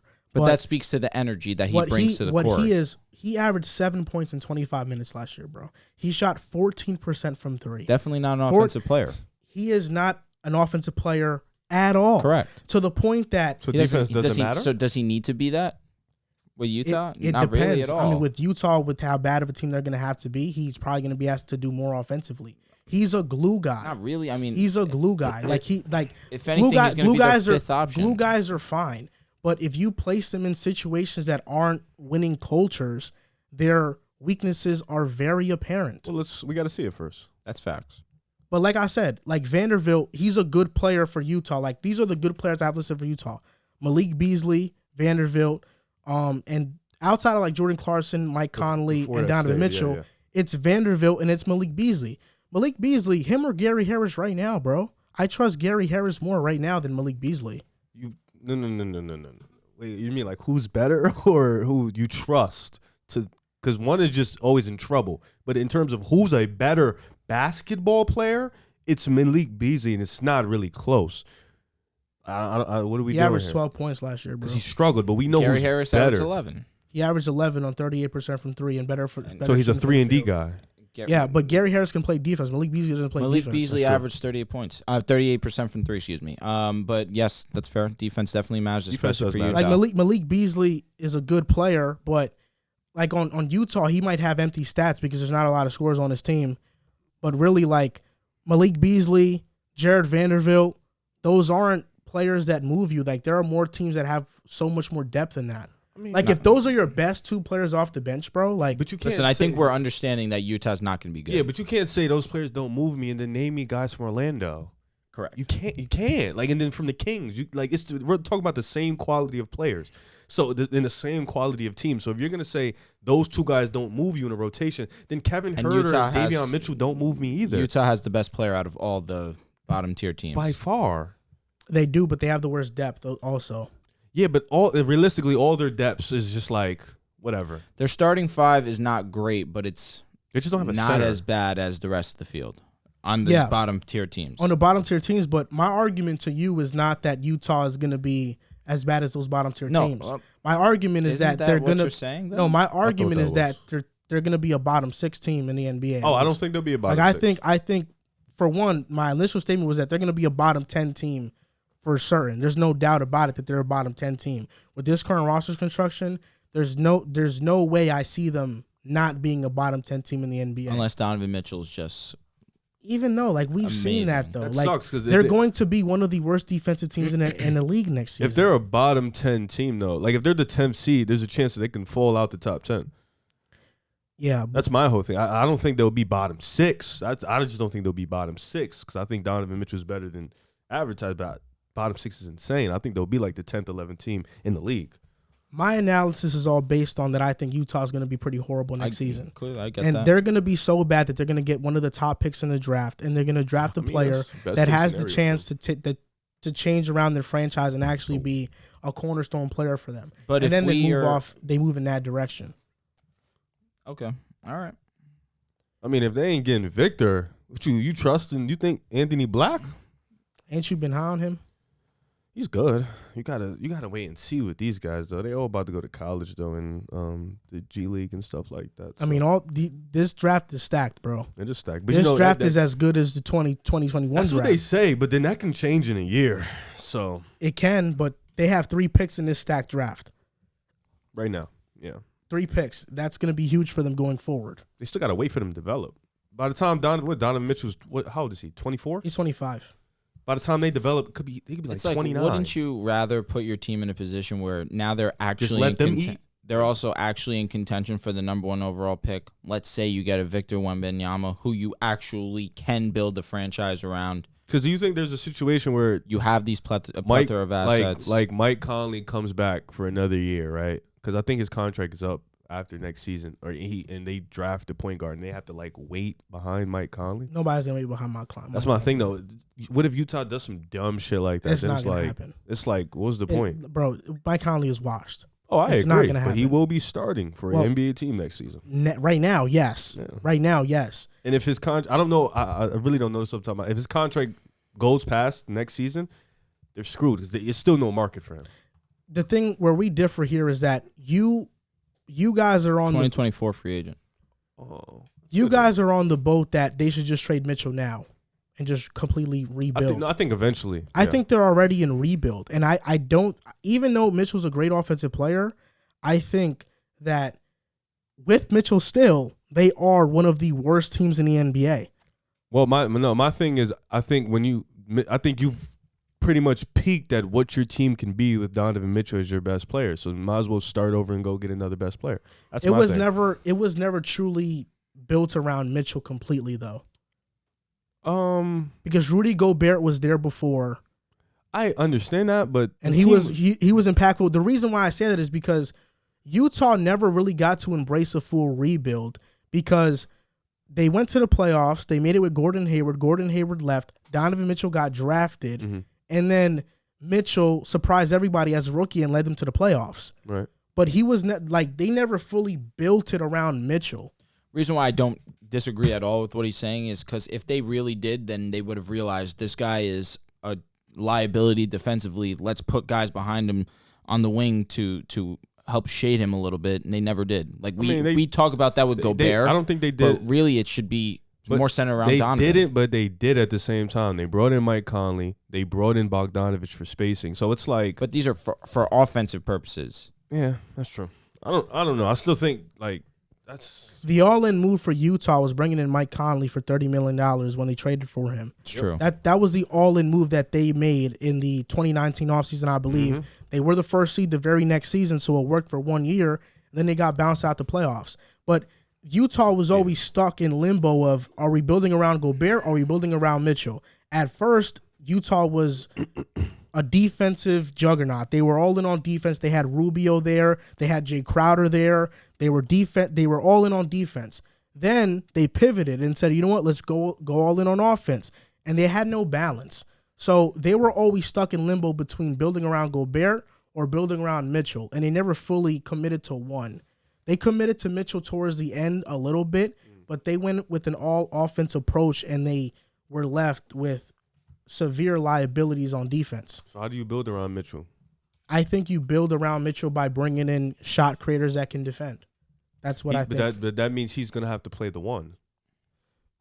And he still has his playmaking ability has not elevated since he's gotten to the league. So you just hypothetically, you don't think if they get an Anthony Black who's a point forward, that helps Mitchell? And I know he's like a rookie. I mean, he's not a rookie. He's he's a prospect still, but it helps. But that still means he's going to play off ball sometimes. Mitchell has to elevate as a playmaker. I think, for sure. But I think right now is Utah didn't work because the duo between Mitchell and Gobert just wasn't there, and Gobert offensively left much to be desired. Correct. Yeah. And we knew Gobert getting that contract. I mean, you give him a supermax, $41 million. Yeah, you had to, but it limits everything you can do. They couldn't spend in free agency. They couldn't get free agents. But again, we've spoken about it ad nauseum. Who is going to Utah? Nobody. But Bogdanovich went to Utah as a free agent. That man said Bogdanovich. Bogdanovich. It's a really good ball player. That's really it. No, Bogdanovich is good. But like I'm saying, they can get players in Utah. They're not going to get stars, but that's where I feel like they'll tank this season. They'll try to get that top prospect. And then Danny Ainge, I trust in his moves. Like, I think he's going to build this. He's going to build Utah Jazz up. I'm not sure if it's going to be with Donovan Mitchell like 2-3 years from now. Yeah. But I am pretty firm that Mitchell is probably staying in Utah for at least a season. And I trust Danny Ainge at least building Utah up with Mitchell back to a playoff contender and long-term as like a really, really talented, exciting team that they haven't been. They've just been good, solid, but they haven't been exciting. It is Danny Ainge. If you're going to put your faith in one of these GMs, Danny Ainge is going to be that guy. Riv, you've been low on the Kings all show, and we talked about the Jazz and the Kings. So now we're going to talk about it now. John, who's on the show often, made a TikTok about them saying that, hey, listen, the Kings, they have a pretty good roster. They have some good NBA players. So how much noise can the Kings make in the West's upcoming season? And I don't want you to start. I want Drew to start with this because last year you had them as a play-in team. You're too early, almost man. Making the playoffs. You're too early. So you said you're too early right now. Do you think this is the year they finally do it? I don't know, man. We literally just rattled off a bunch of teams in the Western Conference that I do clean have over them.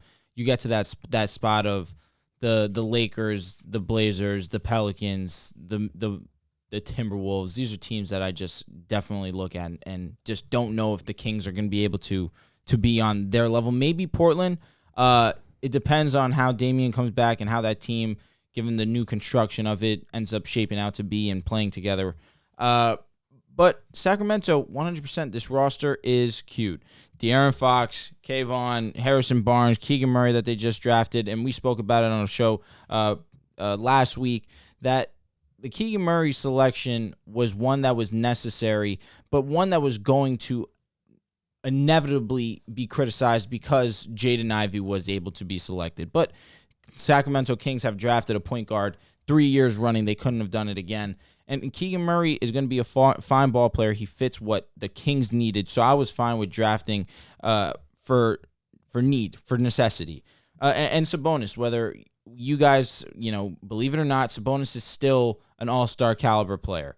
Regardless of what you say, that is what Sabonis is. This roster is not bad. There are just teams that you look at in the Western Conference that are better. Their ceiling, you have to look at it from right now, is a play-in team, but that's really it. I don't see it much more than that. But this is definitely going in the right direction if you're a Kings fan.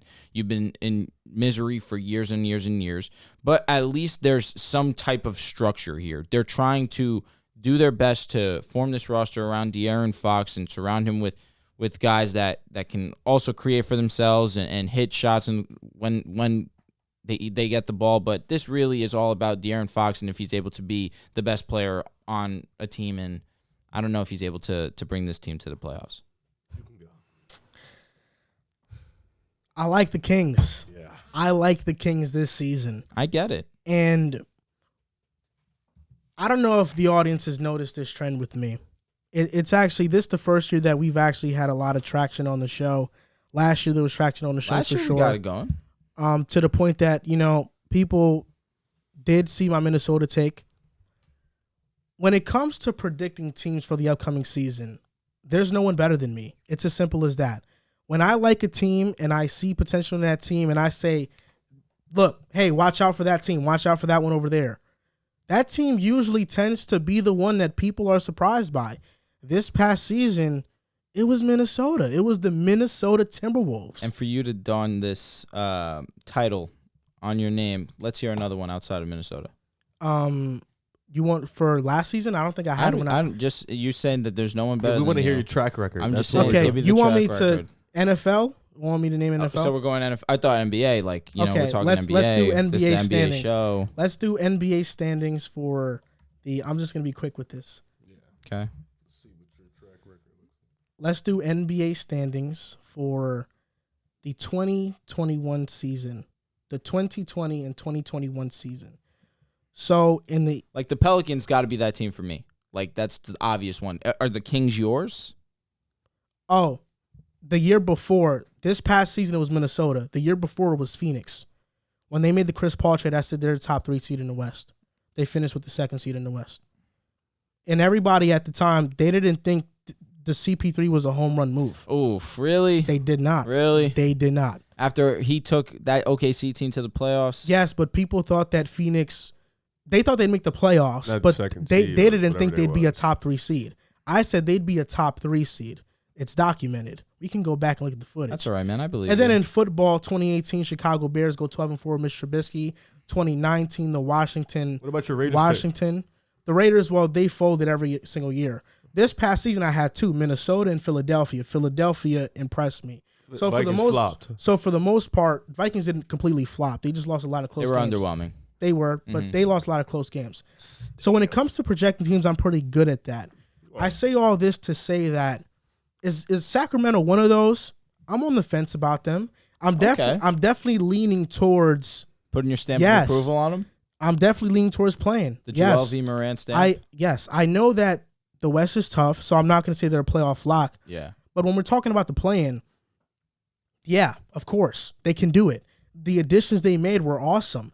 Monty McNair in his exit press conference said that he wanted to surround his team with shooters. Yep. That's something that the Kings have lacked for years. The year before this, their team was Bielitsa, Buddy Hield, Bogdanovich. No, I'm looking at the year before that. The year before this past season, Buddy Hield inconsistent, although he's a really good shooter. Rashawn Holmes, Marvin Bagley, Maurice Harkless, DeLon Wright, Metu.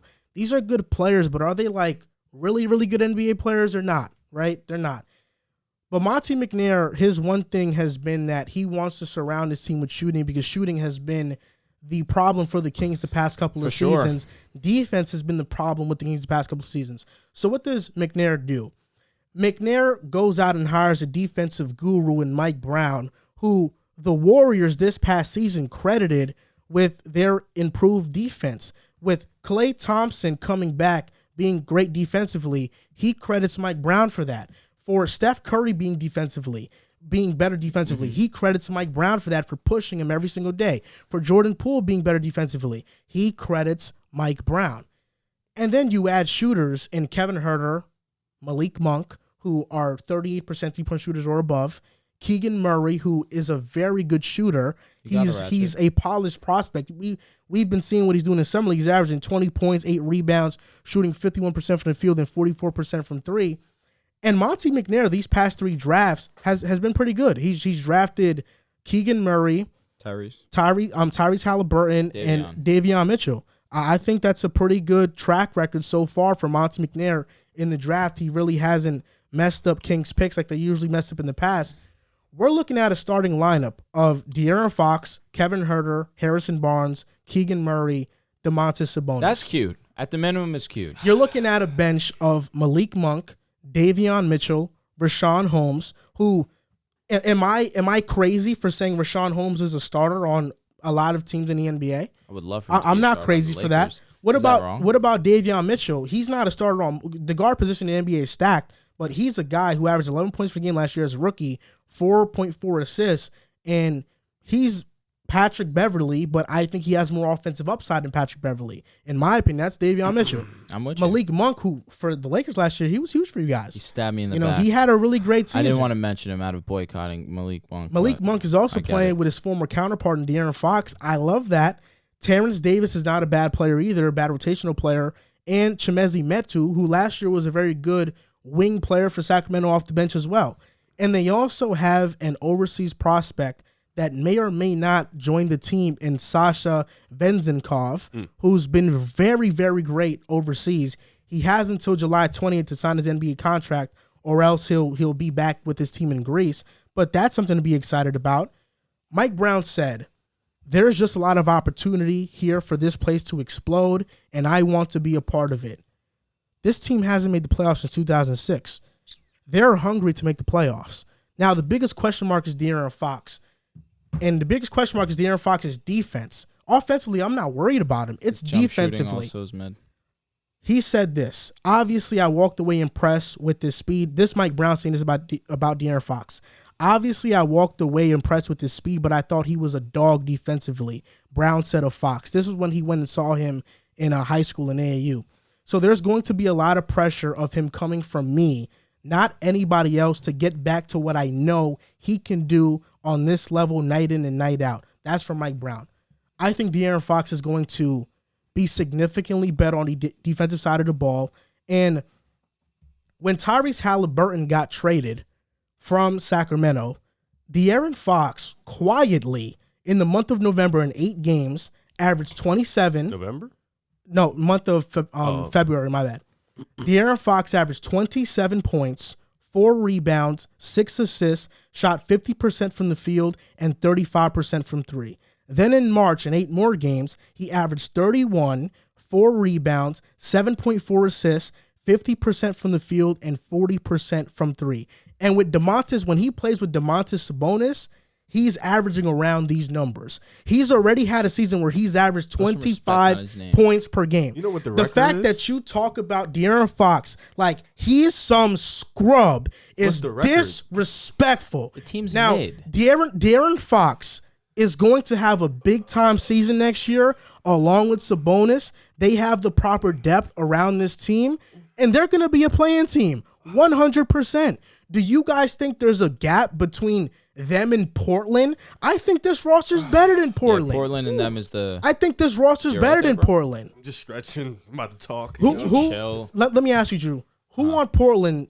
Is there a player on Portland outside of Dame that's better than Domantas Sabonis? No, absolutely not. Is there a duo on Portland that's better than the duo of De'Aaron Fox and Domantas Sabonis? Definitely not. What about Portland that just signed Nurkic, who's always injured, Jeremy Grant, who only cares about stats and losing, and they're what? What's their depth looking like? Shaedon Sharp, who doesn't look like he cares about basketball. Simon's I love Anthony Simons. Yeah, I love that. But really, we're Josh Hart's on the squad.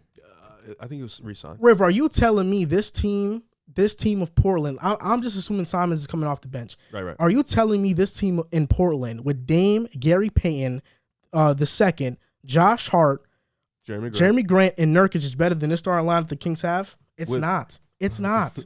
It's not. Are you done? You It's done with your little not. spiel? And do you think Chauncey Billups is going Are to be a you better asking coach than Mike Brown? Oh, He's not. okay. You guys are hilarious. You two. I expected this from you because of last year, but you. Now The you're a Kings De'Aaron have Fox guy. potential. I'm really interested to what you have to say because are we saying that they're a playoff He just lock? said they are No, a play. play-in. He did say playing lock, and I'm going to get to that. And it's, For starters, I love Mike Brown. You guys know this. Mike Brown is dope to me. Great defensive coach. He's been a defensive coach since them I Cleveland got days. love from Mike He Brown had them for playing sure. defense for sure. So shout out to Mike Brown. He's going to make them a little bit better. Their moves that they made. Now, they're good moves, but moves that move me, I'm not. Murray's a rookie. Are we trying to say I don't know much about Metu, so I'm not going to say anything about Metu. Mm-hmm. Harrison Barnes, we kind of already know what he is at this point. Oh, very good a fine player. ball player. Yeah, a good player. We know. I'm saying like he's peaked. We know what he is as a ball player at this point. I can agree with that. Davion Mitchell, we're waiting for him next year to make that necessary I step like as a Davion. better playmaker, a better ball handler, a better apologize. shooter. Okay. So we're ready to see that next step. Kevin Huerter, I've seen him play Atlanta. Yeah, he's a shooter on good days. On bad days, he shouldn't be on the court, but that's neither here nor there. Can this team be better than Portland? It really depends on Dame. I really do think it just depends on Dame. Agreed. Dame was playing with a strained abdominal all year, so I think him being healthy, I do like the squad that Portland has. You know, I think that's a good enough squad for him to be better than the Kings. Absolutely, because the duo of De'Aaron Fox and Domantas Sabonis does not faze me one bit. It can be Damian Lillard and any other player on that team, and I'm taking that duo over those two. Undoubtedly. You mentioned De'Aaron Fox in February and in March, but you didn't mention the wins. I want to hear the wins out of those games. Kevin Huerter is a good player, but he's not a defensive player. He is a shooter, but he is very inconsistent as a shooter. He was in Atlanta. Can he improve that in Sacramento? Obviously, of course, you mentioned they haven't made the playoffs since 2006. Playing, though, we rattled off 9 There's a few knockdown names. teams, so it really just comes down to Portland. Can they be better in Portland? Like I said, it really comes down to Dame. That team around him, though, is pretty firm. They are another team who they needed to add defense, and they've added a lot of defense. Gary Payton, Jeremy Grant, Chauncey Billups, he was good as a coach last year. Can he be better than Mike Brown? I don't know. It's still a wait and see. Mike Brown, this is going to be his first time back into the fold, but they're both pretty good coaches to me, in my opinion. But it really just depends on Damian Lillard. Like I said, Nurkic, he has to be healthy. If he's healthy, they can get some good production from him. I like Nurkic as a basketball player. But this Kings talk has to stop. You guys have been talking about the Kings being this exciting, I haven't. fun team. This is the first year I have. Well, I'm speaking to the general. You've been talking about the Kings being an exciting, fun team. The Warriors used to talk about this team. Who in the general public has talked about Kings at all? Back in the day, they were the talking ninth about, seed. Yeah, they were talking about this the is a ninth fun, seed. exciting team that's going That to was shock like in the world. That year 2018 that the with Dave Clippers, Yeager. it's true. Yeah, In the 2019, I think that was when the 2019 also, Clippers, yep. the Clippers were the 8th seed and the Kings were the 9th. Yeah, and now you're talking about this team is a play-in lock because of De'Aaron Fox. We're sleeping on De'Aaron Fox. You have De'Aaron Fox ranked the same place I have De'Aaron Fox ranked. So I don't know how I'm sleeping and you're not. That's weird to me, but you know what? We're going to but just we move. probably have him ranked different places. You don't have him as a top 15 point guard. I know Top you 15 don't. point You guard? don't. Absolutely do. You are a liar. And There's you no just doubt about it. Yo. When have I ever said he's not a top 15 point guard? Wow. This is Have I ever insane. said that? Yeah, you've actually legit said that. I have not said that. So you Hold think on, he's a Riv. top 15 point guard? Riv, I think he is. you put on your Yes. Twitter your point guard list. Add Durag Riv. I don't think he has a point guard list. No, I think it was it's only Johns. top 10 though. Okay. I think it was Johns. You know what? Let's pull up Johns. Well, he'll be better than DeJounte Murray this year. What the Johnson's gonna play 2 guards. DeJounte Murray's only been better than Fox for one season. That was last season. Didn't they make the plan because of DeJounte Fox? I mean, DeJounte Murray. Yeah, the Spurs are a very good coach team. They're a very well-coached team. Interesting. Coaching matters, man. Coaching does It matter. does matter a and lot. The Kings have a rookie coach. The Kings have a coach who's had multiple 61 seasons. With who? LeBron James. Oh, All right, you ready? talk to me. Here we go. Steph Curry, Trae Young, Right. Damian Lillard, Okay. John Moran, Yeah. Chris Paul, Okay. Darius Garland, Right. Luka Doncic, obviously, Okay. Kyrie Irving, Mm-hmm. Drew Holiday, Mm-hmm. Jamal Murray, Fred VanVleet. What number is that at this point? This is 11 now. He's Okay. better than Fred. Now he's better. Than He's Fred. better than, I think Jamal Murray and him is close. I don't hate that opinion. I hate it because he would have never said it if he didn't have a Kings agenda. right before today. What do you mean? You De'Aaron didn't Fox, ask bro, me. What did he average? Did he average 20? That's why I hate it. 27 points, 28 points one season. 25. Was it 25? It was 25. 25. a game. 25. It was Like 25. De'Aaron Fox is a lot better than I feel like you're giving him credit for. No, I just think So you think he needs to work on his 3-point shooting and his free throw shooting. If you had to pick one player to, not that you build your franchise around this player, but Yeah, if I you have wouldn't to, build if you around have to pick one player, you're picking Fred over De'Aaron what's the Fox. situation. I'm just talking about like you got to. If you're This on team has to Toronto. be your best player. If you're on Toronto, Toronto, Fred. If this team with all the that's this player tough. has Fred to is a be better defender. This player is, has but to be your does- best player. Does De'Aaron need to be the defender that Fred is on Toronto for them to be successful? I mean, he'll just become a cone. But you still have OG to back you What up, makes them Trent great to is the back fact you that You up. all don't think- five of them can You guard. don't disagree. you don't think that De'Aaron Fox in a better situation where they care about winning will be better defensively? you want And me to- doesn't He was a De'Aaron also- defensive pest coming out of college.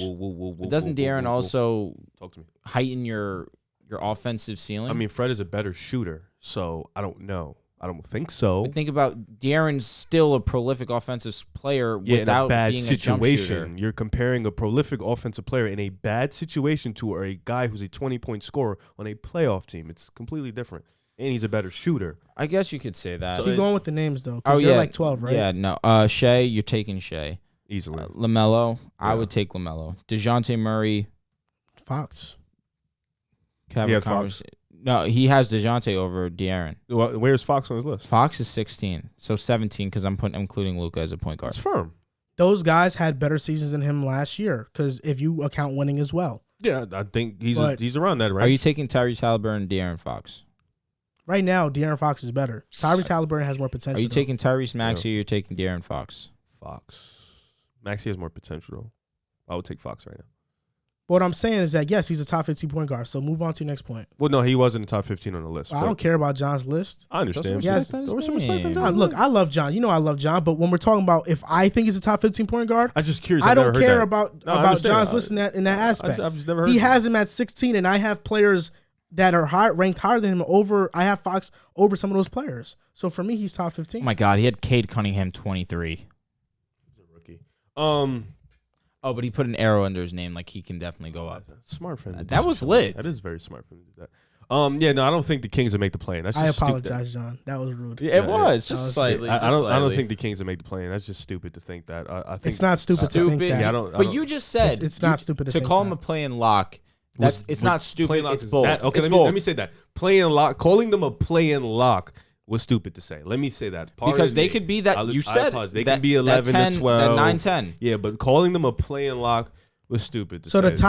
the top 10 teams in the West, the Jazz were the 5th seed, the Spurs were the 10th seed. Are we not thinking they're going to drop out of that? Okay, but then you have the Lakers. the Lakers Kings will and be back. Blazers.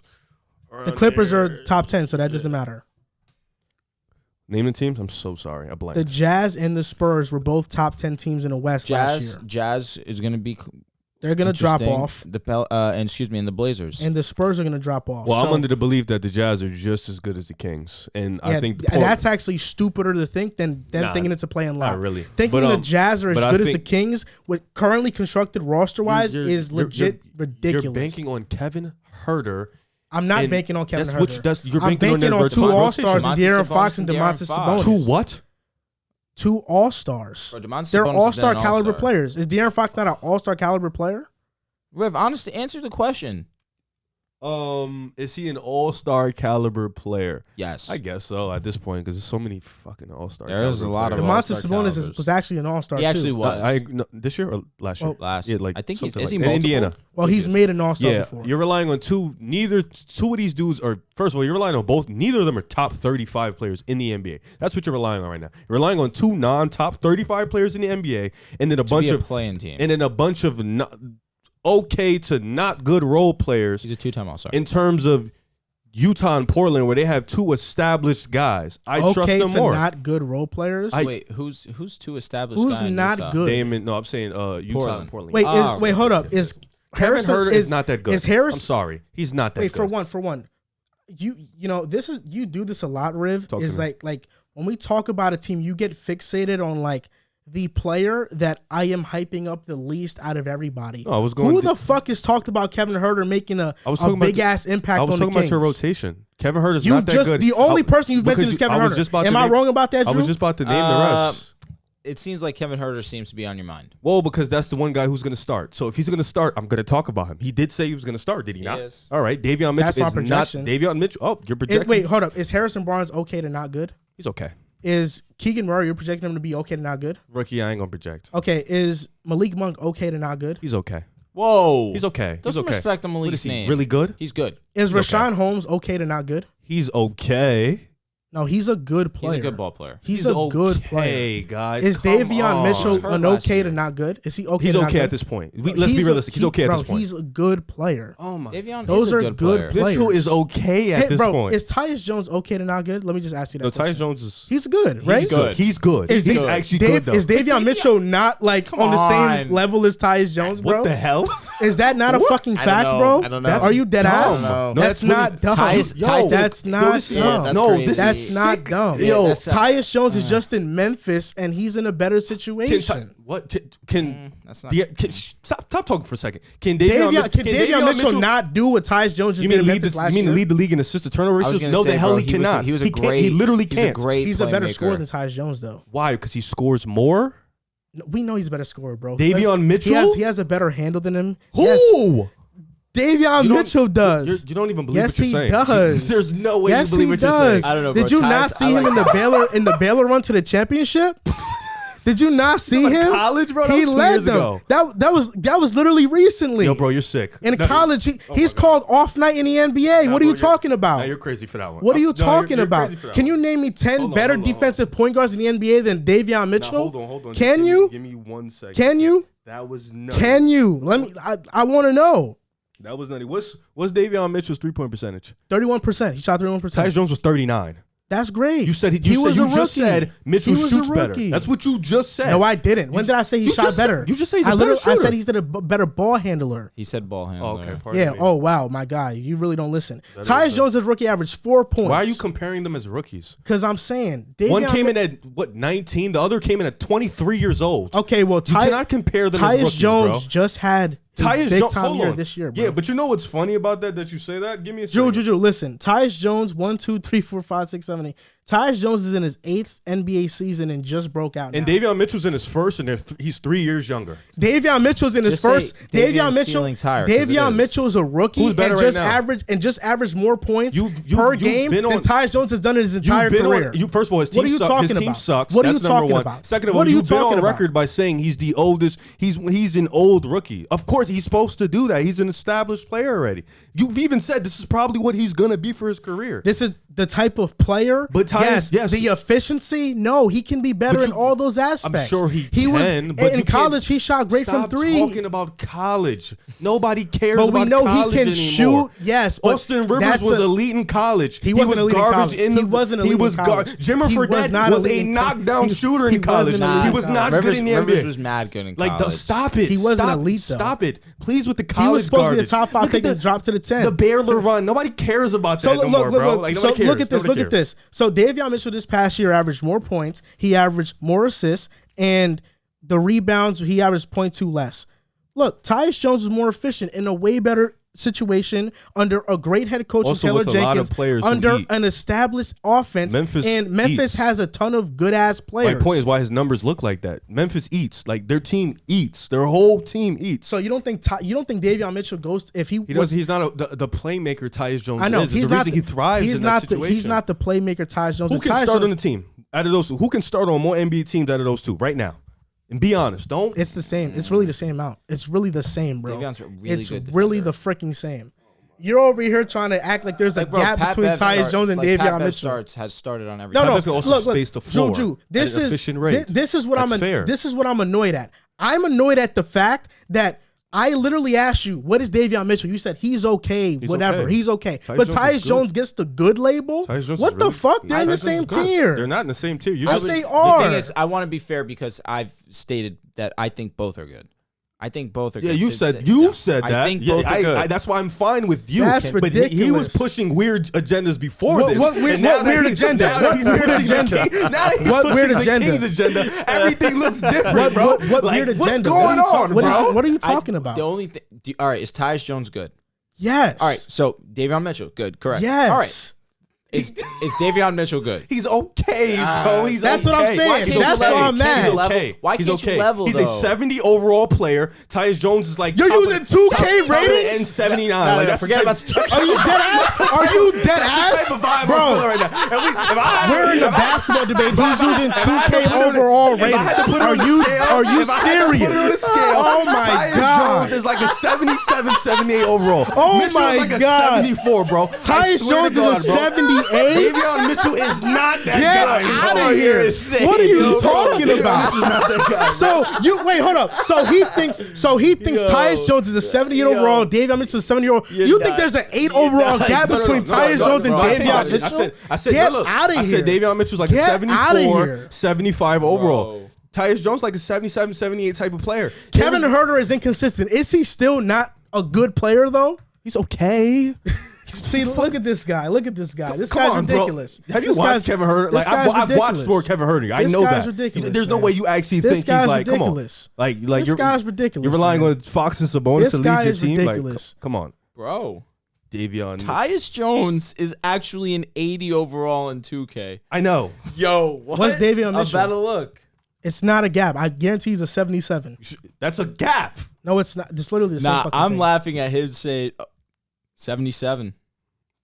And What did guessed. say? I guessed. But what did I say? I said You said Mitchell there was an 8 overall gap. No, That's what no, you I literally changed it. fucking No, No, you I said. said he was a 70. No, but then I changed it after. I said he's like Bro, a 74, you had him 75. closer to a 60 than No, a I said 78. he's like a 74, 75. That's what I said after. I literally said that right But after. Tyus Jones, I said he's listen, like a that's why 74, Tyus 75. Jones was nice this past season. He was Like, good. what are we doing? I don't Bro, want you to Tyus slander Jones Tyus is. Jones. I'm not slandering Tyus Fake. Jones. I'm just defending him versus Davion Mitchell's better than with Westbrook. Davion Mitchell. What? You picked Jones over Westbrook. So I'm asking you, is Davion Mitchell No, you better than- did. But he You also did. did. So I'm asking you, is Davion Mitchell better than Westbrook Westbrook? is better than both of those guys. Interesting. But in terms He of is. team Would you fit, rather? in terms of team fit, those guys fit better on teams. Mitchell, but the Westbrook's a 31% better shooter, player. fits. The biggest knock on Westbrook right now is that he's an okay player. He's a good player still. He's Can't inefficient shoot, as right? hell. I was going to say, if we're throwing Tyus Jones, Look, it's good. Like, the knock that's good. the knock on Westbrook is that the contract. If his contract was at the same value of those guys, then of course I'd rather Westbrook. But the contract you have to take into account. I'm sorry, when you're a superior playmaker and a better shooter, I'm taking you. I think you're freaking good. Like he's freaking good. So you He think fits if teams. so you He think fits a lot of so teams. you think if He's Russell probably West, the best backup in the league. yeah, who's the second best backup? Probably Davion It Mitchell. was I would probably Jalen. put It Monte was- Morris it was over Brunson. Davion Mitchell. Monte, Yeah. oh my fucking I'm gonna be honest. God, You're lying through your teeth because you wasn't high on Davion Mitchell. You're just trying to push the Bro, Sacramento. I Kings. know. When I did- was. I'm. You're 'cause, shocked. bro, I know you're shocked. I sat I in know this you're chair and shocked. took It's a a lot weird of heat agenda. over He's trying defending to that push Listen, Davion. This it's is what not he that does. it's not. There's one thing about not being high on Mitchell. It's not that I wasn't high on the player. It's You even- just you know I what you- knew hold the on. type of player Davion No, because Mitchell you know what is, he which even is said? fine. You know what he said? He said, I let it go, but now I'm going to bring it up. He said, yeah, Monte McNair has done good these past 3 drafts. But then when they picked Davion Mitchell, because I remember this vividly, he said this was a bad pick. He went through the years saying they shouldn't have went Davion Mitchell. Because they went with but now 3 that- guards in a But row. now that he's on the Sacramento Kings hype train, it's Monte McNair What had a the good hell? draft. The last 3 drafts were really good. Yeah, no. You wanna- Halliburton was traded. it's- Listen, Fox, Halliburton was a good pick. good though. pick, traded. But you got Mitchell, Sabonis. Mitchell, you picked another guard. He's nothing more than a backup. If he gets a 3-point shot, maybe he can start, but he's mad little. DeMonte Sabonis, He Darian progressed as Fox. the year went on, DeMonte though. Sabonis, Darian Fox. Those are 2 really good players. Hold I'm not up, going to though. sit here What and the- lie. They're 2 really good players. Sabonis is an all-star caliber player. Let me stop the So is- trolling and be yes. serious. Fox is an all-star Oh, caliber so now player. you admit you've been trolling this Let me entire stop. time. Let me be serious. They are 2 all-star caliber players. But if I'm looking at them and I'm looking at Utah and I'm looking at Portland, 'cause Utah? I'm saying, come on, bro. We dead ass? I don't Listen, know. Utah? because this is the You same. gotta Right take- now? you gotta throw respect. They don't even have a center. Can I finish? Can I finish? Who's their center, bro? Because this is the three teams we were Walker talking about. Kessler? Can I speak? This was the three teams we Hassan were talking about. Whiteside? Come on, bro. He's not. He's a free agent. Can I speak? This is the three teams we were talking about. That's why I said those three teams. We were talking about them in high fashion. That's why I was saying those three teams. Please relax. All right, I'm going to give you a minute. I got to defend myself for all the bullshit you're There's saying. nothing right to defend, now. It's man. nothing to defend, because listen to this. In terms of those three teams, all of their depth is literally okay players to not good. You can probably grab one or two players from each team that's like really good, but other than that, that's probably because of their situation. Jeremy Grant in a good situation, we saw what he was. Like, these are okay to good players. Josh Hart, good player. But you're talking about in terms of star players, I would think Donovan Mitchell and Damian Lillard can get their teams to the play-in before the Sacramento Kings. I'm sorry, De'Aaron Fox has never been in a winning situation in the NBA. Domantas Sabonis, as good as he was on the Indiana Pacers, they were mid. We know they were mid. They were never going to go that far. They were winners, yeah, though. but they were mid. They were mid. We know they were mid. They were first-round exits. Let's be honest. They were first-round exits. But they were De'Aaron winners. Fox Yeah. for the And that- 19 was a game out of making the playoffs. I'm not saying that's not a winning situation. When they had a good coach, mention that. That's fact. Who's the Luke coach? Walton, Dave Luke Yeager. What? Dave Yeager Oh, was I there. was about It was to- Dave I thought Yeager. Luke Walton sucked. I'm saying Yeah, I Luke thought he was- Walton. yeah, okay. Luke Walton hindered what they could have been. That was the wanna hear worst that. hire. I don't wanna hear that. Yes, he did hinder what they could have been. That's not cap, though. 100%. Because Marvin Bagley should still be on this team if Luke Walton wasn't terrible at developing players. Situation. And then this past year, you have Alvin Gentry, who, like, what has he done ever?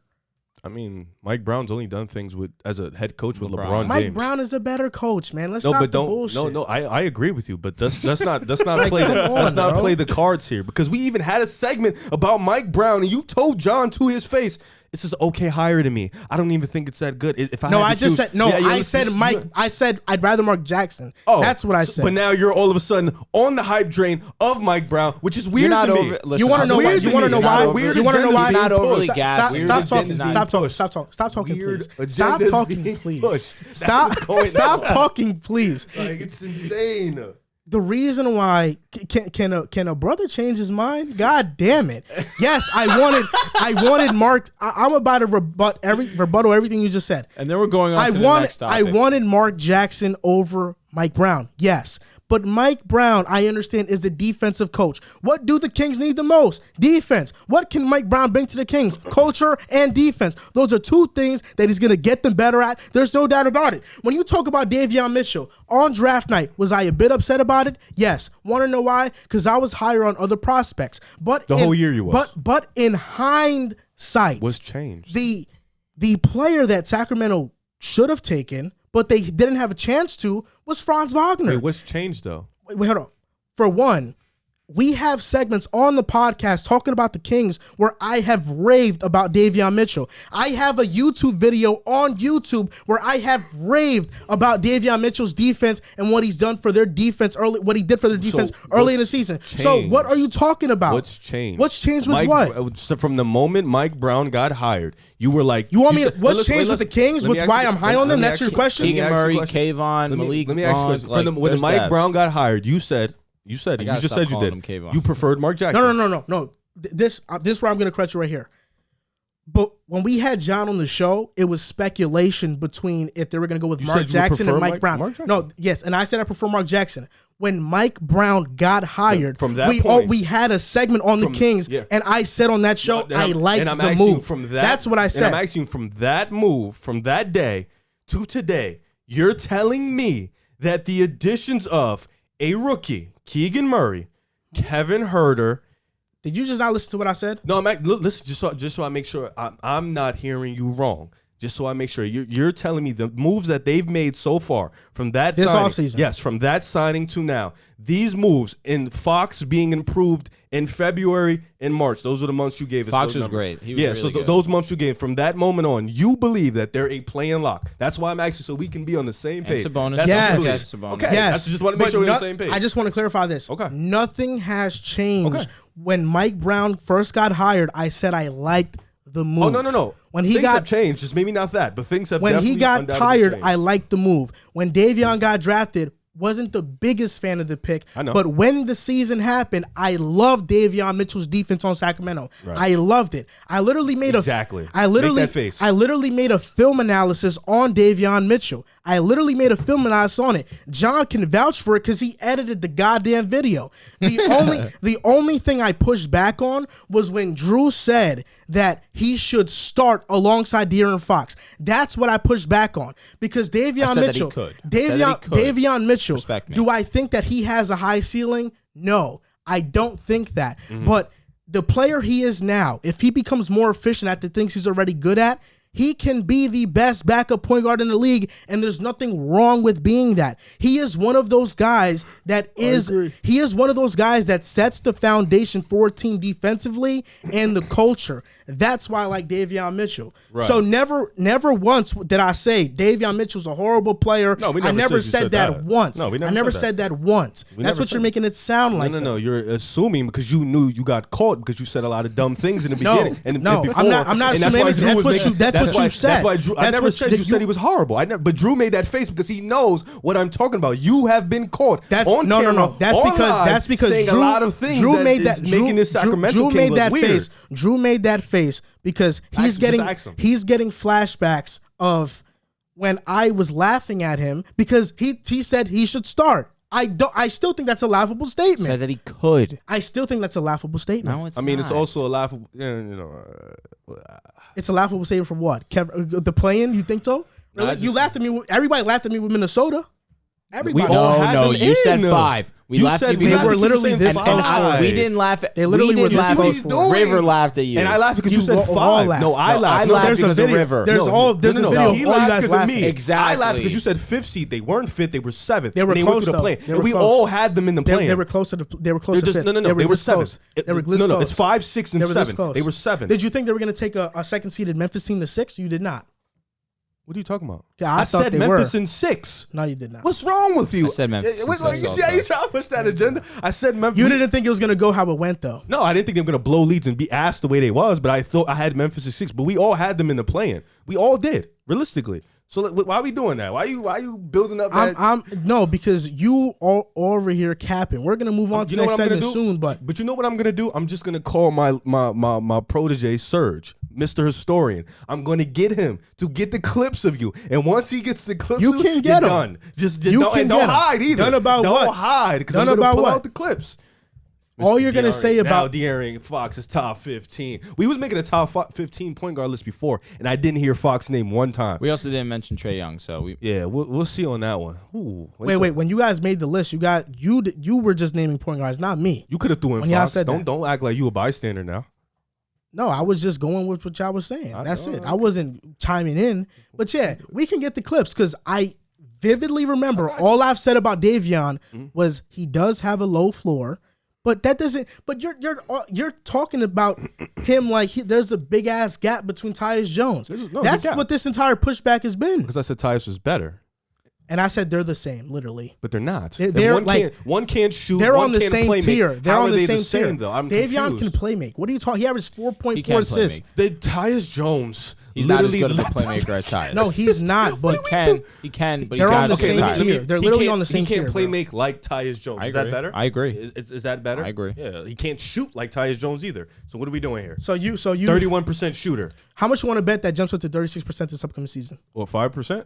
He works hard. I would gamble on that. I wouldn't even do that. So that means you're projecting Davion Mitchell next year to be an efficient shooter. I literally said in my mouth he would get better. But playing lock, better than Portland?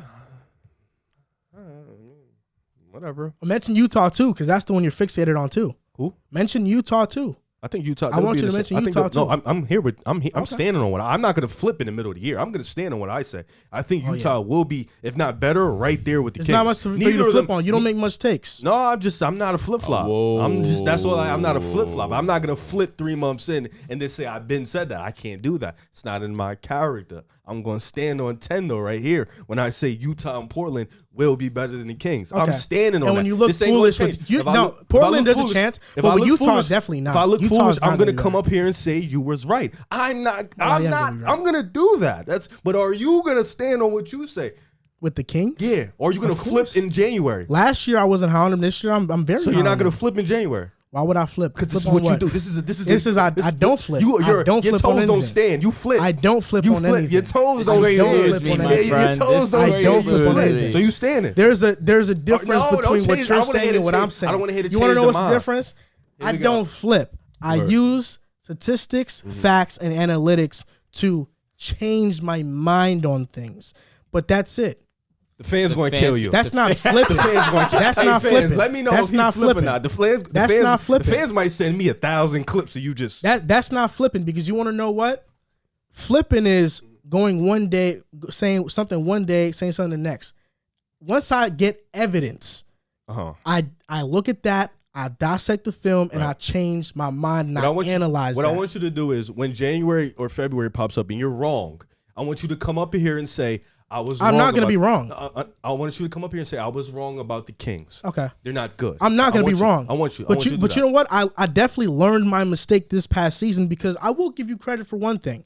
When in terms of flipping, I did flip on your sorry ass Bulls and apologize to you and the fan base. Wait a minute. And y'all ended up being mid in the first round exit, which I thought y'all would have been anyway. You're right. So if I would have stood on my 10 toes and actually kept my prediction from the offseason, I would have been dead right on the Chicago Bulls, because you guys were mid. If you would have stood on your toes, listen, because this. So you're right. This is weird. I agree with you, Riv. You ran up here. Right. You said Knicks third seed, and that flopped immensely. Like within a month. No doubt. You can't call my team. No doubt. You can't call my team mid. If we're mid, there's got to be a different type of trash word for y'all, because we're so much better than you guys. Right.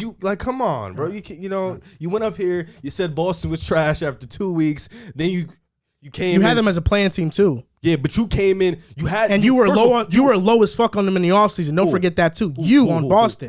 But what you mean? You on Boston. You were low on them in the offseason. There's no way they wouldn't make the playoffs with them too, bro. You said there's no way they're a top 5 seed either. You're right. I was wrong on that. A lot of people were wrong about that, though. Yeah. But you said they're done. They should blow it up. And then I didn't say they should blow it up. I just said they're done. Yeah, I know. That's all I said. I never said they should blow it up. Stop flipping. I never said they should blow it up. Stand on your 10, man. You got 10 toes. Use them. Stand on them. I always stand on my 10 toes. You stood on your 10 toes with Miami? Miami? I told you based on matchup I would pick them. Yes. You stood in your 10 with Philly after those 4 games they went 4-0? I told you that was based off passion and emotion. So it was based on what James Harden was doing. There's too many excuses. It was based on what James Harden was doing. There's too much excuses. But that's not. I don't want to hear excuses no more. But that's the difference between you and I, is that with Philadelphia, they started off great, but once I saw Harden was regressing through the season, I said, you know what? They don't have enough depth. James Harden's not that guy. This is not the year. I'm not just going to say they're going to win the championship just because I don't want to be wrong for my initial prediction. If my initial prediction, if I go back and I analyze that, it's not right, I'm going to change my opinion. I'm not going to just keep it just for the sake of keeping it because I don't want to be looked at as somebody who changes the opinion. I change my opinion based on the evidence that I'm provided with, based on what I see. Listen, New Year, don't listen. New Year, you come up here, you stand 10-toe. Don't make 30 tweets about something, and then when you wrong, it's all of a sudden I was joking. We don't want to hear that no more. Trust me, I'm not joking. All right, stand on I it. am not joking. That's what I when it comes to the Sacramento Kings located in Sacramento, California, I am not joking. They're the worst team in LA. With the new culture that they have, I am telling you, you are going to be immensely so wrong on the Sacramento Kings. I'm telling you. They're the worst team in California. On to the next topic. What teams have you been disappointed with this offseason? Right, start off with thank you. I appreciate that. You two just had a passionate debate. My 3 teams that I'm actually sweating right now. Oh, no, for sure. It got hot in here. It got hot in here really fast. So it's going to, unfortunately, continue to seem as if I'm hating on this team when in reality, I'm really not a hater of this franchise. I've loved this team before. I still have love for the city 100%. It's Miami Heat. Miami have disappointed me because they're in a position where they were 1 game away from reaching the NBA Finals, and they're at a point where they can't do much with this roster given the contracts that they've given out. They traded for Kyle Lowry. That's $25 million right there. They have Bam Adebayo signed to a contract, which obviously you deal with that. That's your second best player, and Bam Adebayo is one of the better defenders in the league. But you also have money tied up in Duncan Robinson for $15 million a season. You're inevitably going to have to pay Tyler Hero as well. So they have their hands tied with money, but you lose PJ Tucker, a huge presence for you on the defensive side of the ball. You lose that corner specialist that Joel loves to speak about, because it's true. He definitely is knocked down when it comes to that. And just his presence in the locker room as well, his veteranship. It's disappointing me because you're a piece away. And I understand that it's the Kevin Durant sweepstakes, and they're not in a position right now where they can trade for Kevin Durant given the contract situation, but they're kind of lost in that, and it's halted them from making other free agent moves. So I'm disappointed with them because I see what they can be and what they've lacked in this offseason, and it's unfortunate. Now, my next team that I'm disappointed in is the Phoenix Suns. Disappointed in the Phoenix Suns because, again, they're another team that's lost in the KD sweepstakes, so they're not trying to make any moves because that's their primary focus. And ultimately, it could burn them if Kevin Durant decides to stay over there in Brooklyn, and now they essentially have the exact same roster as last year, minus DeAndre Ayton. You didn't get better. You got a little bit worse. And you were just a team that overly disappointed in the playoffs to a Mavericks team that you were more than favorites to win. I'm definitely disappointed with what they have going on over there in Phoenix. And lastly, believe it or not, Toronto Raptors. I'm disappointed in the Raptors because I see that they're one piece away in that starting five. They need a true center. They've yet to find that missing piece for them. Toronto has one of the best starting fives in the NBA. You have Fred VanVleet. You have Gary Trent Jr., OG Anunoby, Scotty Barnes, Pascal Siakam. This is an amazing starting five, but when it comes to anything else from that starting five, the depth that they lack is tremendous. They do need that starting five. They yet to address it, and they really haven't done anything this offseason to better the team outside of signing Otto Porter, which is definitely big for them, but I would have liked to see them address that need at center. For me, Charlotte's my number one team right now. It's not a lot of the stuff that's happened to them. It's out of their control. You know, obviously That's fair. the Miles Bridges situation that sucked. But since they did lose a player like that, he's probably not going to come back. That's something I got to be disappointed in. So that's obviously losing a 20-point scorer and the guy who had the best connection with LaMelo Ball in the team. That's huge, and he's one of their young pieces. So that kind of stinks for the corporation. I don't know what they're going to do. They haven't made no moves to address the center position, just like Toronto. Nothing major, but Mark Williams. word. But Yo, throw some respect on his name. I don't like to put too much on rookies. But I'm just You know saying, what I'm that's what they did to address it. All right, fine. They've addressed it with a rookie, but nonetheless, you still have to see him play. Agreed. My number two team is going to be Milwaukee, not because I feel like when we watch the Boston series, you know, you go back and you watch it, I feel like their role players was underwhelmed. I feel like they didn't have enough guys who can defend outside of Drew Holiday. Shout out to Wesley Matthews. He did all he could, did. but he's old, you know, he's not of that same player he used to be. So I feel like in Milwaukee they could have beefed up the depth, you know, got some 3-and-D guys or got some defensive guys, some wing guys. They did draft one, so since you want me to add draft guys, they did draft a guy who's long, athletic. But I feel like Milwaukee still bringing back Bobby was huge, but I still feel like their depth, they could have added maybe one or two more pieces to add on to that depth. But nonetheless, those are my two.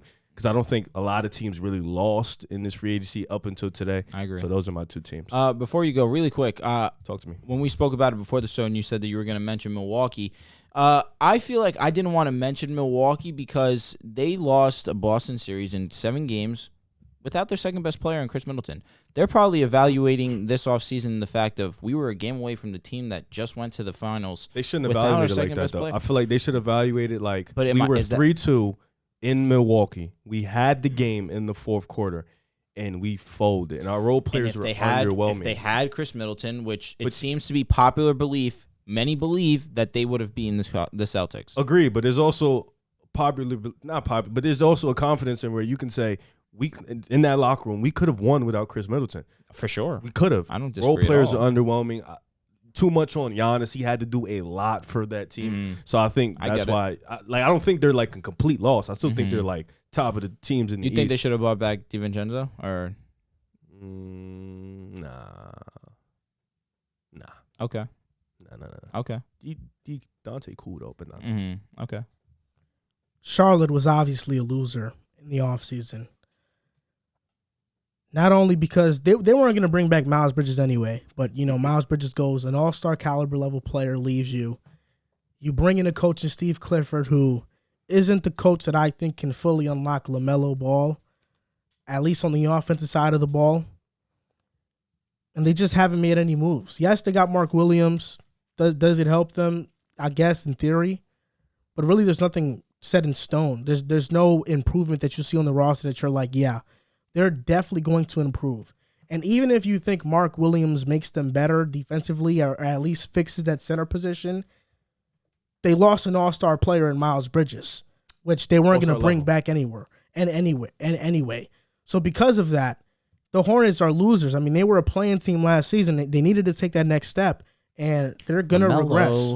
On the up. They should have took the next step this year. I don't disagree.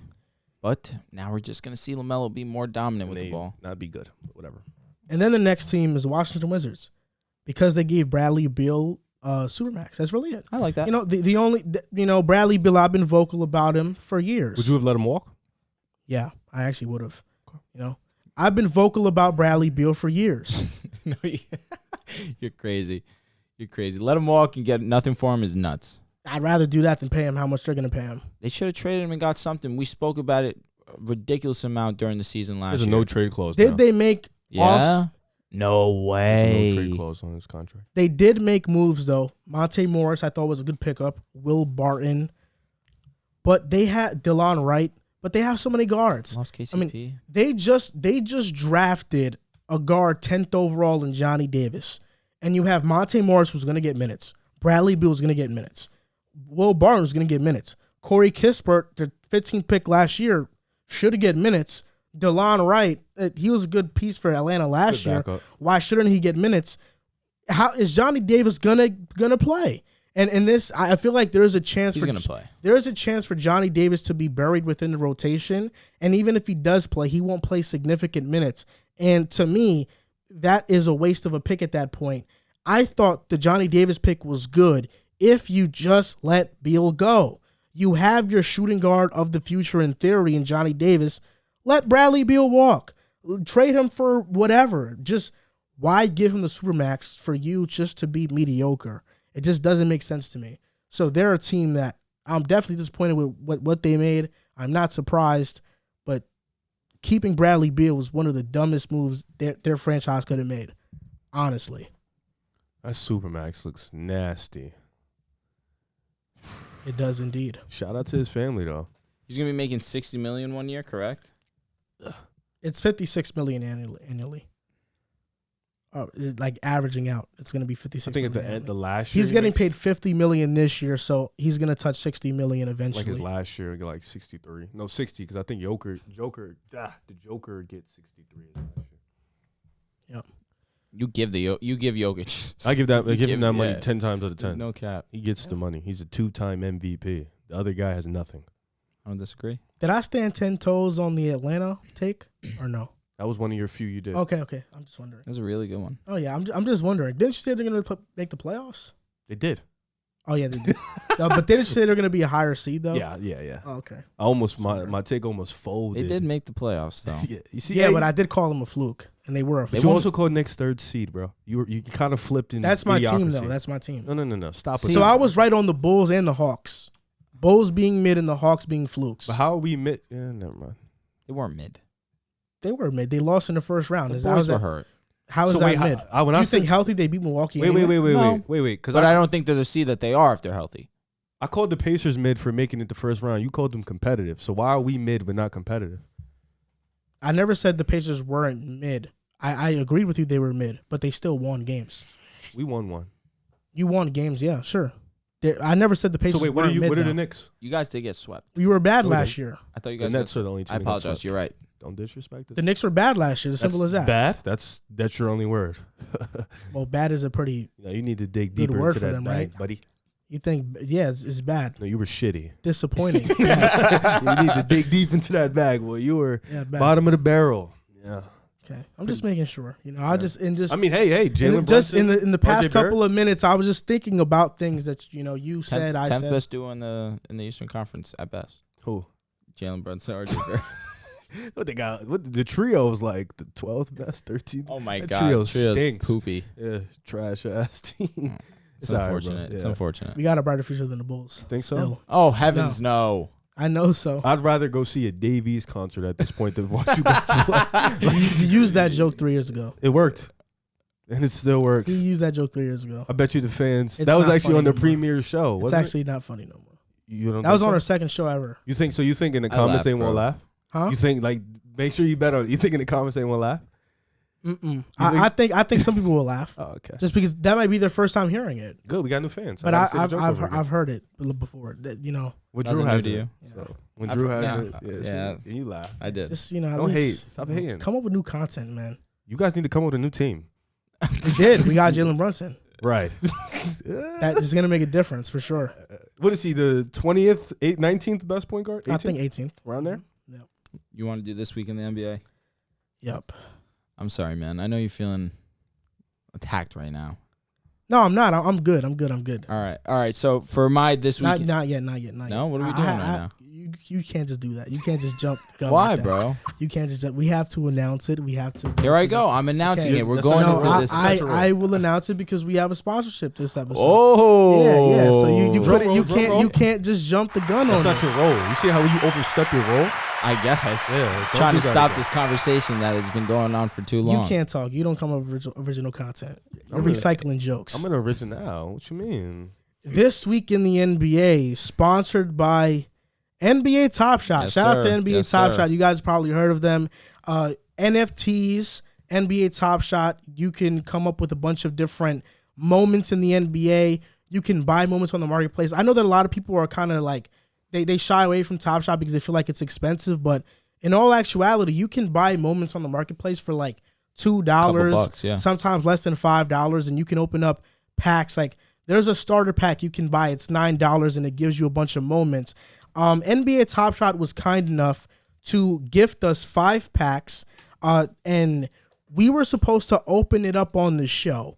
But because I jumped the gun and I opened up all the packs, and the good thing about this is that we are going to be giving away a playoff moment. What? Within that pack, it's going to be a Stephen Curry playoff 3. It's narrated by Doris Burke. And if you guys want a chance to enter and get that and get that moment, just sign up to NBA Top Shot. The link is going to be down below. But yes, this week in the NBA, sponsored by NBA Top Shot. We appreciate NBA Top Shot. We're going to be talking about them for the month, and each week we are going to give away a new moment. This week is a moment from the playoffs. It's going to be Steph Curry. So if you want that moment, sign up to NBA Top Shot in the link down below. And to start off this week in the NBA, mine was Russell Westbrook could go to the Spurs. Yeah. If Kyrie Irving gets traded to LA, the Spurs could be that third team to, make the trade happen, and Russell Westbrook could be a Spur. And what would that do for them? It'd make them better. Imagine Greg Popovich and Russell Westbrook. That's very interesting. That Dynamic. sounds lit. I would love to see it. That would be called fun. Something. So fun. you think? So you said, would you rather Tyus Jones? You picked him. So you think for the Spurs, Not just Tyus Jones. do they win I said more? a lot. Do the Tyus Spurs Jones. win more games with Russell Westbrook or Tyus Jones? Russell? Because Russell. I has don't think that's a question. Russell as the guy. There's no Russell as the guy, limitations there on is- him. Yeah, you're right. Russell as the guy, no, all vibes. So yeah, Russell wins more games. Okay, just making sure. But in that situation he got over there, that's ideal. Russell's trash. Not ideal. But Russell as number 1, yeah, vibes. All right, my this week in the NBA, Miles Turner, shocker, is on the trade block. That's Apparently, there is communication that Miles Turner and the Phoenix Suns might be interested in making a trade involving DeAndre Ayton and a signing trade as well, where DeAndre Ayton would be going to Indiana. That's Now, like this is interesting because I don't hate the fit. You bring the stretch 5 in Miles Turner, a good presence at the rim, a really good shot blocker in Miles Turner, one of the best in the league. This is beneficial for Phoenix because then you get someone that can actually space the floor, provide you a little bit of more.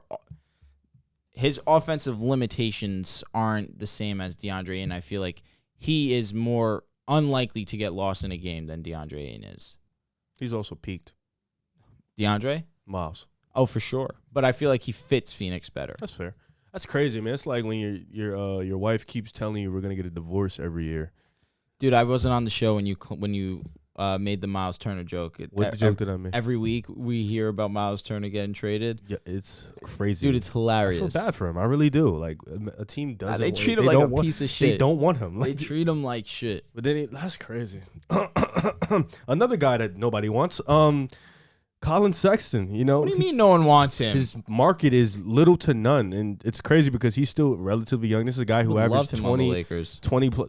This is a guy who averaged 20 plus points in the league before, and he's coming off an injury where we've seen guys battle back from that injury. He's still young. He's still got his legs in him, and we have this high-powered medicine now, so he'll be fine. But the market is really low for him. I don't even think Cleveland wants him back too much. I think he should have took a pay. If LA did offer, he should have took a real big pay cut, bet on himself. But I still think there's maybe one or two teams that can maybe, actually, now that I think about it, I don't think there's one or two teams that can maybe, I can't think of a team right now that can help Colin Sexton out, but I do hope. No. You don't think so? Nah. They have Jaden Hardy. We'll see. Maybe I feel like Mavs is basic. I feel like that's best case. That's the only thing I can think. San Antonio, do they have a 2-guard? They just drafted one, right? I feel bad for Colin. He's literally Malachi Branham. He's Davion Mitchell's age. He actually, of the 3 losses the big 3 Nets had, he's one of them. He's one of them. He was bugging. He went crazy. He was violating. He was awesome that night. I think he had 47, something like that. He was outplaying all of them. He definitely was the best player on the court that night. Sad. Yeah, Colin Sexton should have a market, at least some market. Yeah, the fact that he has no market is ridiculous. What do you think is the problem, though? He just plays no defense. Small guy. There's a lot of guys that don't play defense, though. It got to be something else. It's his height. It's got to be. Yeah, that's true. He's really one-dimensional. He's not Young a playmaker. Bull, he was a legend in high school. He's only a scorer. He's not a great playmaker by any means. Aren't you high on him? I am. As a scorer, he's mad good. I don't like Miles Turner to Phoenix over Aiden. He can stretch the floor. I feel like Miles Turner has missed 80 games in the last 2 years, basically. For sure. He played 42 last year. He played 47 in 2020. He played 62 in 2019. That's good. Yeah, but in the past 3 years, he shot 33% from 3. I mean, DeAndre Ayton's not going to be on this team. Yeah, but Miles Turner is somebody who I would not want. He's not a good rebounder. He averages 6.7 rebounds per game. Well, isn't that because he's always not near the rim? And he shoots 35% from 3 for his career, but the last 3 seasons it's been 33%, and 34%. You don't think with CP though he can be unlocked? There's a chance, but I feel like he's always injured. He's too injured. Yeah. For them to at least I feel like Aiden might warrant a better market than just Miles Turner. Honestly, both their markets Maybe they stink. can get Jalen Smith back. Dead. Yeah, both their markets stink. Who knows? These young players, their market's just been ass. I would love Miles Turner on the Lakers. You would love anything at this point. You guys are garbage. They got Fontes Cano. You have 9 young players. Yo, Thomas Bryant. That actually wasn't a bad move. I'm hype. I'm sure you are. He can block shots. He can. Yeah. Is he okay or not good? Or he's undoubtedly okay. He's okay. He's an okay ball player. I agree. He's definitely. What about Fontes Cano Anderson? He's really not that good. He asked, bro. I don't know why you guys did that. And don't tell me it's for veteranship because it ain't. He's been in the league like. Why do you think he's bad? Because on the Warriors he played pretty good. He didn't play. He played pretty good when he played though. Yeah, we talk about when the team wasn't good and they had to play him. I feel like in that system he just looked better than what he actually was. Okay, so what you're telling me is the point I made earlier about glue guys, and when they go from environments like where they win now to the Lakers, they're not going to look as good. I feel like you trying to plug them together was a horrible try. Because no, I don't. JTA was okay in limited minutes. Vanderbilt was actually good in a good amount of minutes. And JTA realistically only played because they really didn't have enough good guys. Yeah, that Warriors team was ass. Vanderbilt just got his opportunity last year, though. Yeah, but when he got his opportunity, he didn't lose his opportunity. JTA got an opportunity and then lost his opportunity. That's because there was more better players than him, like Otto Porter and stuff. If Minnesota had that, I don't know if Vando plays that much. Maybe. It's only way to find out. I mean, JTA is 30. How much do you think Vanderbilt averages next year? I'll give him 9 points. I was going to say 10. Oh, you gave him 10? Mm-hmm. You're going to give him double digits? He's going to get double He's digits. going to get double digits. Nah, I'll give him 9. 9, like 4 rebounds. With a steal, though. He's going to lock down. I'll give him 9. Are you guys ready for the Would You Rather? Of course, one of my favorite players. Yeah, you're excited for this one? I love Garland. Yeah, that's I'm actually throwing a curveball. It's not Garland this I week. hate your life. No way. No, I'm playing it is Garland. Okay. Yeah. I hate your life. Is nuts. Baby Steph. Darius Garland just got a deal. People were debating about it. Ridiculous. Draymond Green called him that. Darius Garland got a big time bag, and people have been saying that he's not as good as LaMelo, this and that. He didn't deserve it. So let's go over it. This is Hello. Would You Rather Darius Garland edition. First name up, Moran. Ja Morant. I would rather Ja. Kyrie.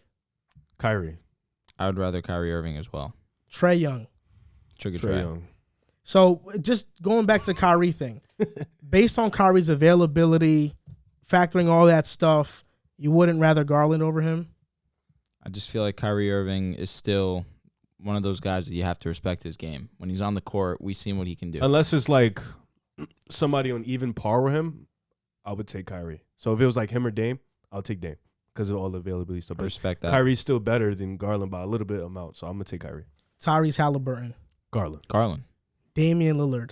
Dame. I would take Dame as well. De'Aaron Fox. Garland. The fuck are we doing? Anthony Simons. Garland. Now the last player in this, LaMelo Ball. Garland easily. Undoubtedly. I would still take LaMelo. Why would you take LaMelo? Answer that, please. I just think I still like his ceiling more. No, right now, who would you I would take? rather LaMelo because I still So who's better? believe in his ceiling. Who's better right now? As of right now, you have to take Garland. No, I don't want you to tell me what have to do. But that's the truth. I'm asking you as a man. But that's what who's I'm saying. better I just answered basketball the player? question. Who's better? Who's better at Yes. basketball? Right now, as of today. That's Who's better? Oh, jeez. I guess I'd have to say Garland. I'd have to You say don't have it. to say. So You the can have would you another- rather, you're changing your pick from LaMelo to No, he Garland. would still rather have. No, I would LaMelo. rather LaMelo. Who has a better season next year? Ooh. I'm high on LaMelo going into We next know. season for sure.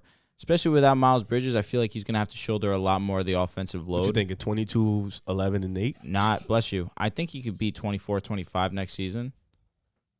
He definitely could do that. He was already averaging 20 points this season. I think that's like him though. Like, First 2 seasons in his career, he averages. not like I think that's what he's gonna do. Like 20, but more assists Nah. I think he needs to shoulder more offensive load. for them to get into the play. Yes. I think he needs to I start mean, realizing if that. your ceiling is a plane, you might as well just hope for the lottery. Think so? I guess. Charlotte isn't gonna win a plane. That's fair. game. That's So you're who has a making better good point. season? He's I think ducking the question. LaMelo has a better season next year. Think so? I'll tell you what. Let's make a deal right now. If Statistically, is that what? Yes. if I'm Garland going has a LaMelo. better season, you have to buy me a Garland jersey. And if LaMelo has a better season, I'll buy you. I'll LaMelo tell you jersey. what, that Hornets jersey would be tough. So 100%. Deal. All right, so we're just going off statistics, right? Statistic impact. We know basketball, so All right, we know. I agree. We no bias. I'm with you. All right, fair enough. Sir. On to the next topic. Summer League takeaways. What have been your biggest takeaways in Summer League so far? All right, so I'll start. Summer League, everybody's been going crazy about Summer League. You get your first reactions. So I guess my first reaction is Jabari Smith cannot dribble the ball. My goodness, It was it's ugly. actually really bad that was he ugly. can't dribble. Yeah, he has no creation ability. He can barely dribble the ball up the court. He fumbles the ball a lot. But, this is just reaction. He's a 4, so he'll eventually learn more ball handling ability. Number 2, Caleb Houston is a fucking incredible catch and shoot player. Maybe Michigan was holding him back. Maybe the spacing in the NBA has changed, but he showed he can really stroke that ball.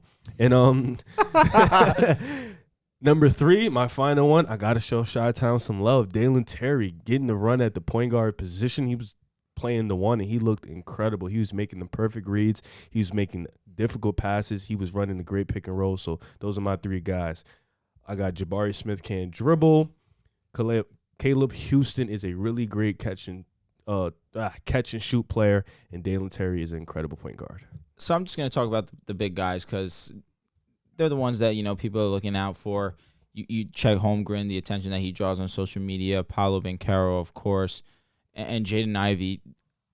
My takeaways from them are that, one, you have one night, Chet Holmgren is just blowing up social media. He's having an unbelievable game. He has 6 blocks, over 20 points. He was fantastic from shooting the ball from deep as well. And then the next time you see him, it's just night and day, the conversations on social media. It's just off that alone, another takeaway of mine is it's Summer League. There's no reason to overreact. It's college 2.0.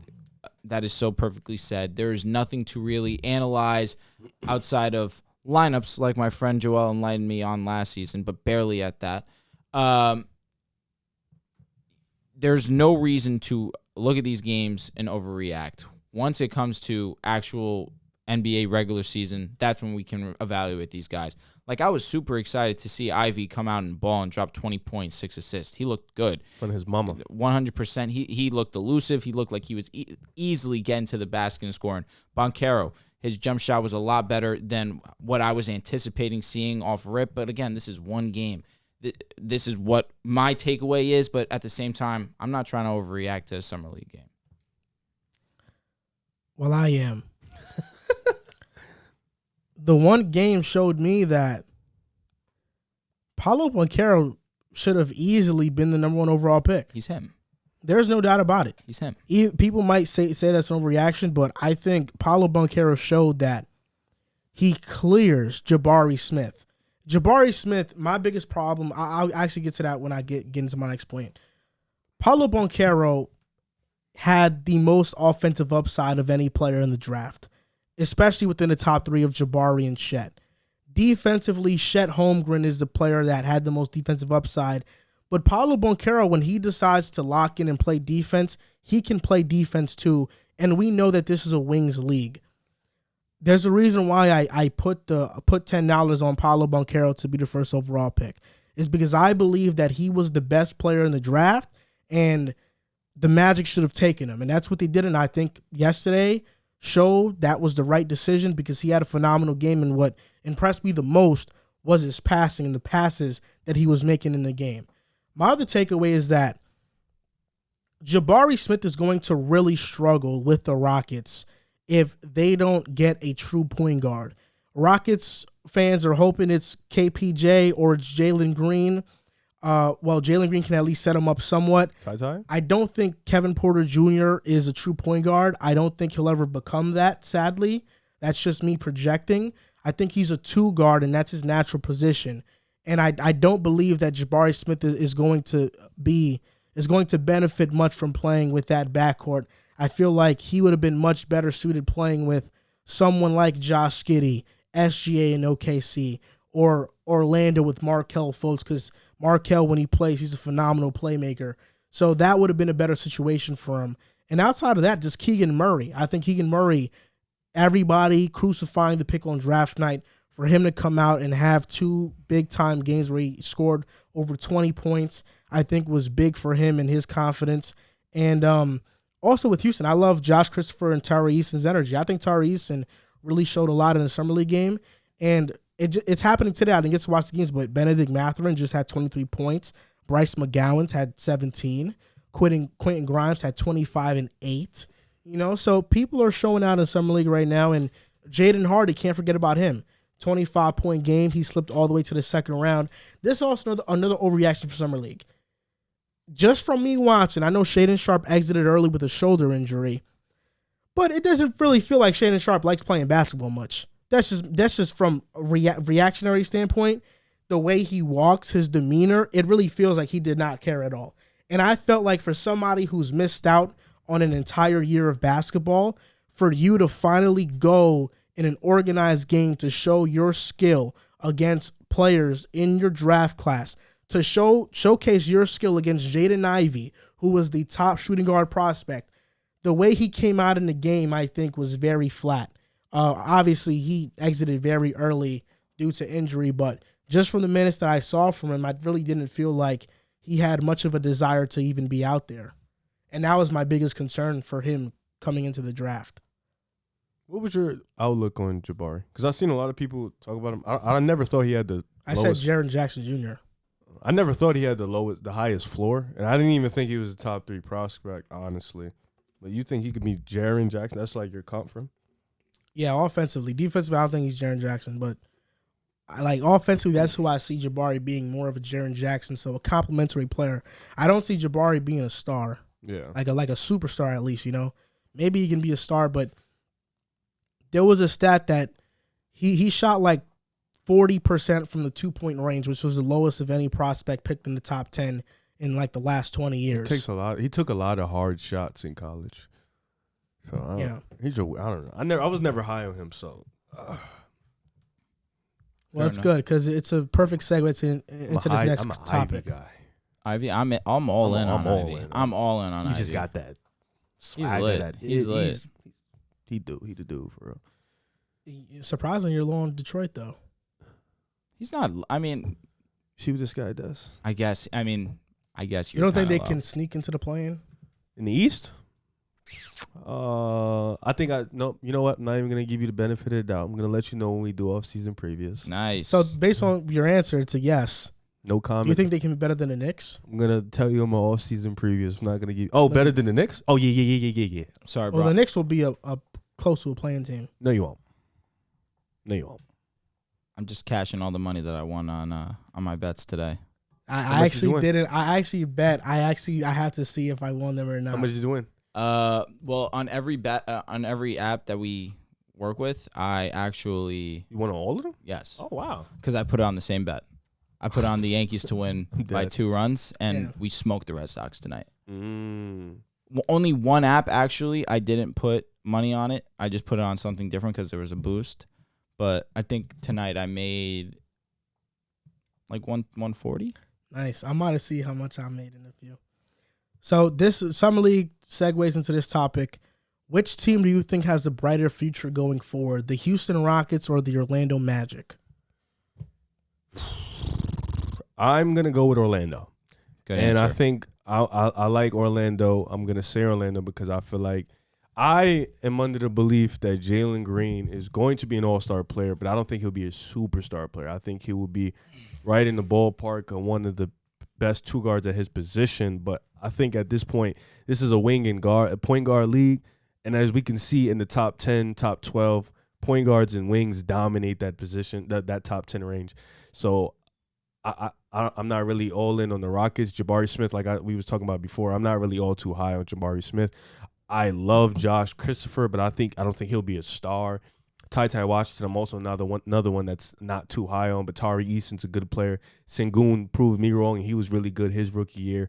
Usman Garuba, we're still waiting on that one. Defensive man. But in He's a terms of defensive Orlando, beast. I think we're all in agreement here. Boncaro was going to be that guy. Wagner is going to be a really good player. You know, we love Markelle Fultz in this room here. Cole Anthony's solid. He can still get better. Jalen Suggs, I know Joel isn't high, but me and Drew are pretty high on Jalen Suggs still being that type of guy. And I like their all-around group. I think Orlando's group fits really nice around each other. They have a good combination of defense and point guard, wings, bigs. Wendell Carter Jr., he improved, so that's another guy that they added to the fold. So I like Orlando. They got about 8-9 guys of young talent. And I'm going to roll with them for this just because I think their guys have more potential than Houston's guys. Houston's guys a little bit younger. As it stands right now, for going solely off rosters, 100% I'm with you. I think that as it looks right now, the Orlando Magic just have a roster that I just am a little bit more excited at. A little bit more excited with. Let me say that too. Okay. I'm a little bit more excited with the Orlando Magic's roster. Although I don't believe that Cole Anthony is the starting point guard. I'm hopeful that Markelle Fultz is healthy enough to be the starter, and then you have Cole Anthony be the sixth man. Then we really could have some conversations about Cole Anthony being potentially the best backup at the point guard position in the NBA. That being said, the reason why I'm not all in on the Magic is because of the future picks that Houston has. I've mentioned it the past 2 shows now, the amount of picks that they have from Brooklyn. Over the next 5 years, they have the better pick of either Brooklyn or Houston, or they have Brooklyn's pick as well. Yep. They're just in such a great position asset-wise when it comes to the draft that with a team with Jalen Green, Jabari Smith, these 2 guys can be who you decide to build your franchise around, especially Jalen Green, who's already shown that he is offensively as talented as it gets, and he has a super high ceiling scoring the basketball. He's only going to continue to progress. And with these assets, part of me wants to lean the Rockets. However, you just can't trust that every team is going to develop their players well, which is ultimately why I have to still lean with Orlando. Paolo Banchero, I believe, is going to be the best player in this draft. He is an amazing basketball player. He does remind me of Blake Griffin in his younger years, except with a jump shot. You still have Franz Wagner, who was one of the more impressive rookies this season, one of the more unexpected rookies this season as well. You mentioned it already. Jalen Suggs was underwhelming. He was probably the most underwhelming rookie this season, but I still do have faith in him. I do believe that he can progress. He just needs to not play with as much he's playing with too much pep in his step. I think he tempo. needs to correct. He needs to slow the game down a little bit, and I think that comes with experience. Wendell Carter, I know you're not a fan of his, We have the same unfortunately. birthday. Wendell? Yes. Oh, so maybe you need to start rooting for him. Nah, that's like year and everything. Nah, just same birthday. If years, that's nuts. That'd been spooky. I think I'm older though. Really? I think Okay. so. But Wendell's a fine center, a double machine. He is one of the better young centers in the league as well. This roster is just really firm. I It's am just indeed a year older. really. Yeah. Damn, you're He's old. 99. Bro. I'm 98. You're old. But I do lean Orlando Magic because you have to go with what you're seeing already, and I do trust in this Orlando Magic I do think roster. Wagner has a higher ceiling than Jabari. I'm going to stand on that. That's one of my. Okay. I'm projecting here. I like that. I'm gonna project I like it. that. Big project guy. Okay. But Jalen Green, do you think that he could be the best player out of both these teams? No, Paulo? I think Boncaro will be the best player. Jalen But Green's like that. Jalen Green will be too. Jalen Green's like that. But I feel like I've seen his kind already. That's why I think I don't. Fair I think enough. There's a I think there's a ceiling on him, but I kind of know where he's gonna be at a point in his career. That's why He has good size, super athletic. he's the same size as Zach LaVine. Exactly. Yeah. Levine's great. Oh yeah, that's what I'm saying. Like he has like the athletic ability, the size. He just has to bulk up a little bit. He's a little small. It comes with time, but I agree. All these prospects coming in are going to be younger than you going forward. No, but Wendell Carter was a shock. Wendell Carter was a shock. I thought he would be. I thought he came in. I thought he was a year. Whatever. We're grown They're men gonna be now. younger than you too, though. So why you said that? What's I think wrong with this guy? I think the Magic easily have a brighter future. You hated saying that. The picks are I really was- the only thing. I really don't think this is a debate. With the Rockets, the picks are a big part of it. Yeah. big part of it. But all that, you gotta let some guys It needs go, to though. be there But already. as of right now, I'm just talking about the talent on both squads. I think the Magic clear. I think it's more of a debate with the Pistons. But I'm going Magic just or the Pistons? yeah. I'm just going That's like the one. I like I'm just that. going like player by players. Markelle Fultz, I think, is better than Kevin Porter Jr. I think he is. When he plays, And I think Markelle Fultz is I going to like have KVJ. he's going to have a really good season. his problem this is availability. But when he plays, he Markelle is is better. really good. He's year. Jalen better. Green is obviously better than Jalen Suggs or Cole Anthony. Franz is better than anyone. on uh, any of their wings. Yeah, Any of their wings. Paulo's better than Jabari. Wendell Carter's better than Paulo's better than Şengün. all their bigs. And Jamal Mosley, to me, is just a better coach out of him and Steven Silas. One of the hardest things to do as a coach is to get a young team to buy in and play defense. Steven Silas hasn't been able to do it. The Houston Rockets were 30th in opponents' points per game last year, 29th in defensive rating. The Orlando Magic, after the All-Star break, were one of the better defensive teams in the NBA. They finished 20th in opponents' points per game and 17th in defensive rating. And Paolo solves that Some of that, those offensive issues because now they have two guys in Franz Wagner and Paolo who can create for themselves. Markelle Fultz coming in, being healthy, being the playmaker that he is going to make life so much easier for fact. everybody around him. So I think this is pretty easy. I think the Magic currently constructed have just a much better young core than the Rockets. I think the debate is with Detroit. Who you picking? Detroit. Detroit. Detroit, right? Yeah. I think Detroit clears. clears. Yeah, I mean, Cade Cunningham is just at a different level. Jaden Ivey That's is why I someone wanted that's super Moran exciting. in Detroit so bad. That would've been bro. sick. Oh my god! But you guys would have had to trade up. I know. I'm not saying just to one, but like League you would've been on- would have had to jump up to top 3 minimum. League would have been on standby for real. That'd Imagine been if they had 2 picks. They could have got Ivy. I mean, I'm saying y'all like you're a Pistons fan, but No. they got played. They got played dropping to 5. over with Ivy. I'm just Oh, saying no, off talking the about Detroit. lottery I mean, it worked both ways. for sure. So they would have been stuck with Murray, and then I'd have been like, fuck. But getting Ivy, firm. You're not a Keegan Murray guy? No, he's cool. He's just not Ivy. Yeah, he's Yeah, just that's not- he's facts. just That's not. no cap. Murray cool though. Something happened earlier today. You okay? Oh no, we're talking about the beard. Oh, Almost brought tears to my eyes when I saw it. James Harden is taking a pay cut with the Philadelphia 76ers. $15 million. It's a lot of money. Even for him, $15 million is That's a a lot to lot. pass up on. It's a lot of nights out at the club that he missed out on. A lot. He's gonna make it back. But all this for the sole focus of winning a championship. There has been speculation that he took the pay cut because Michael Rubin can get him more sponsorship deals and stuff. Maybe that happens, maybe it doesn't.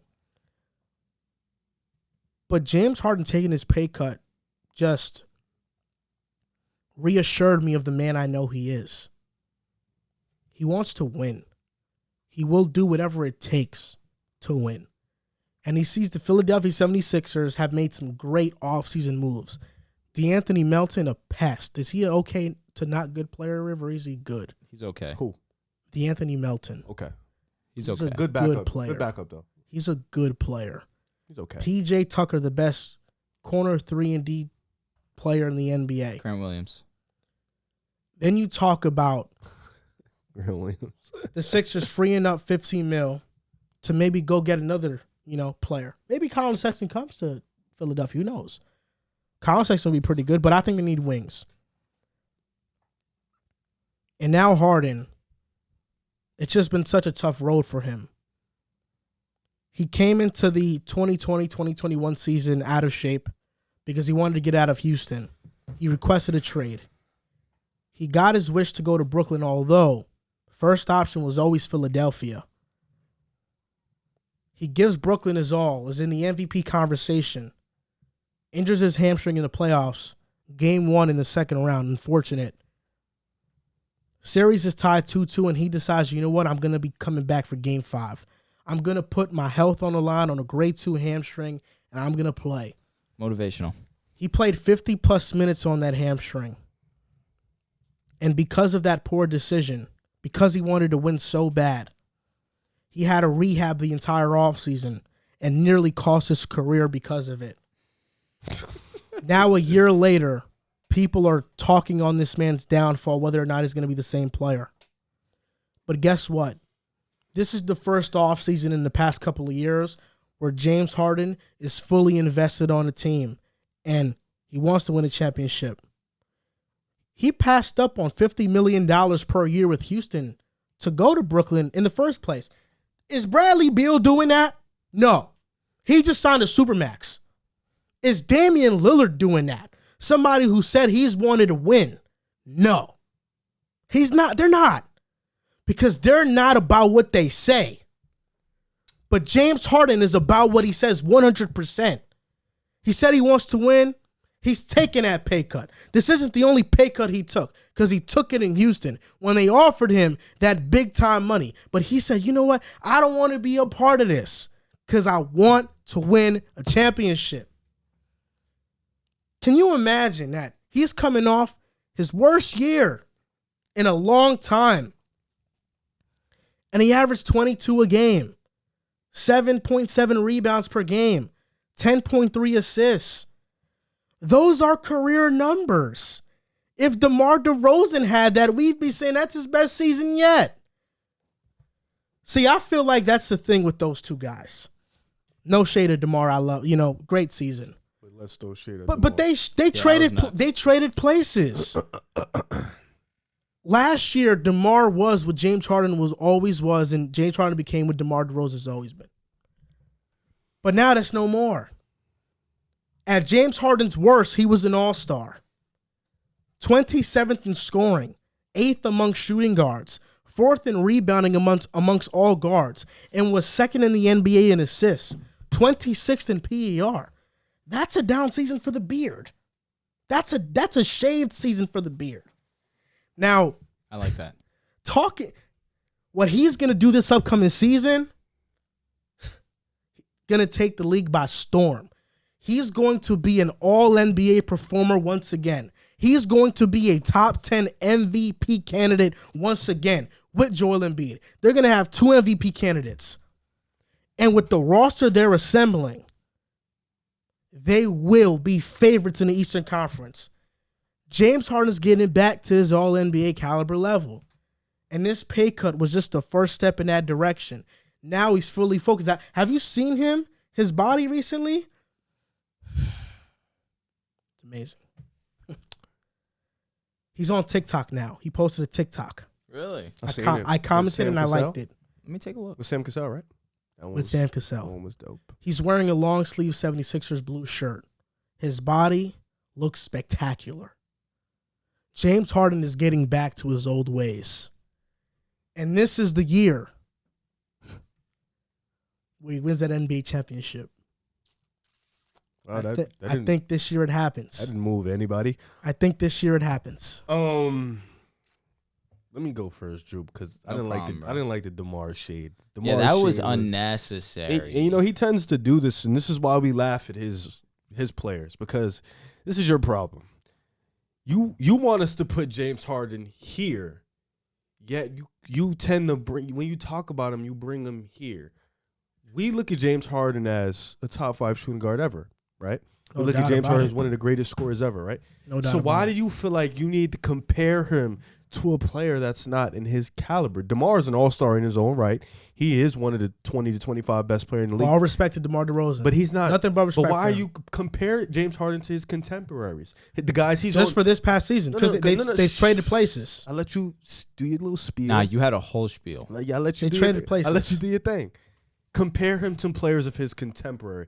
Giannis, he just won a championship. He had 50. Incredible run.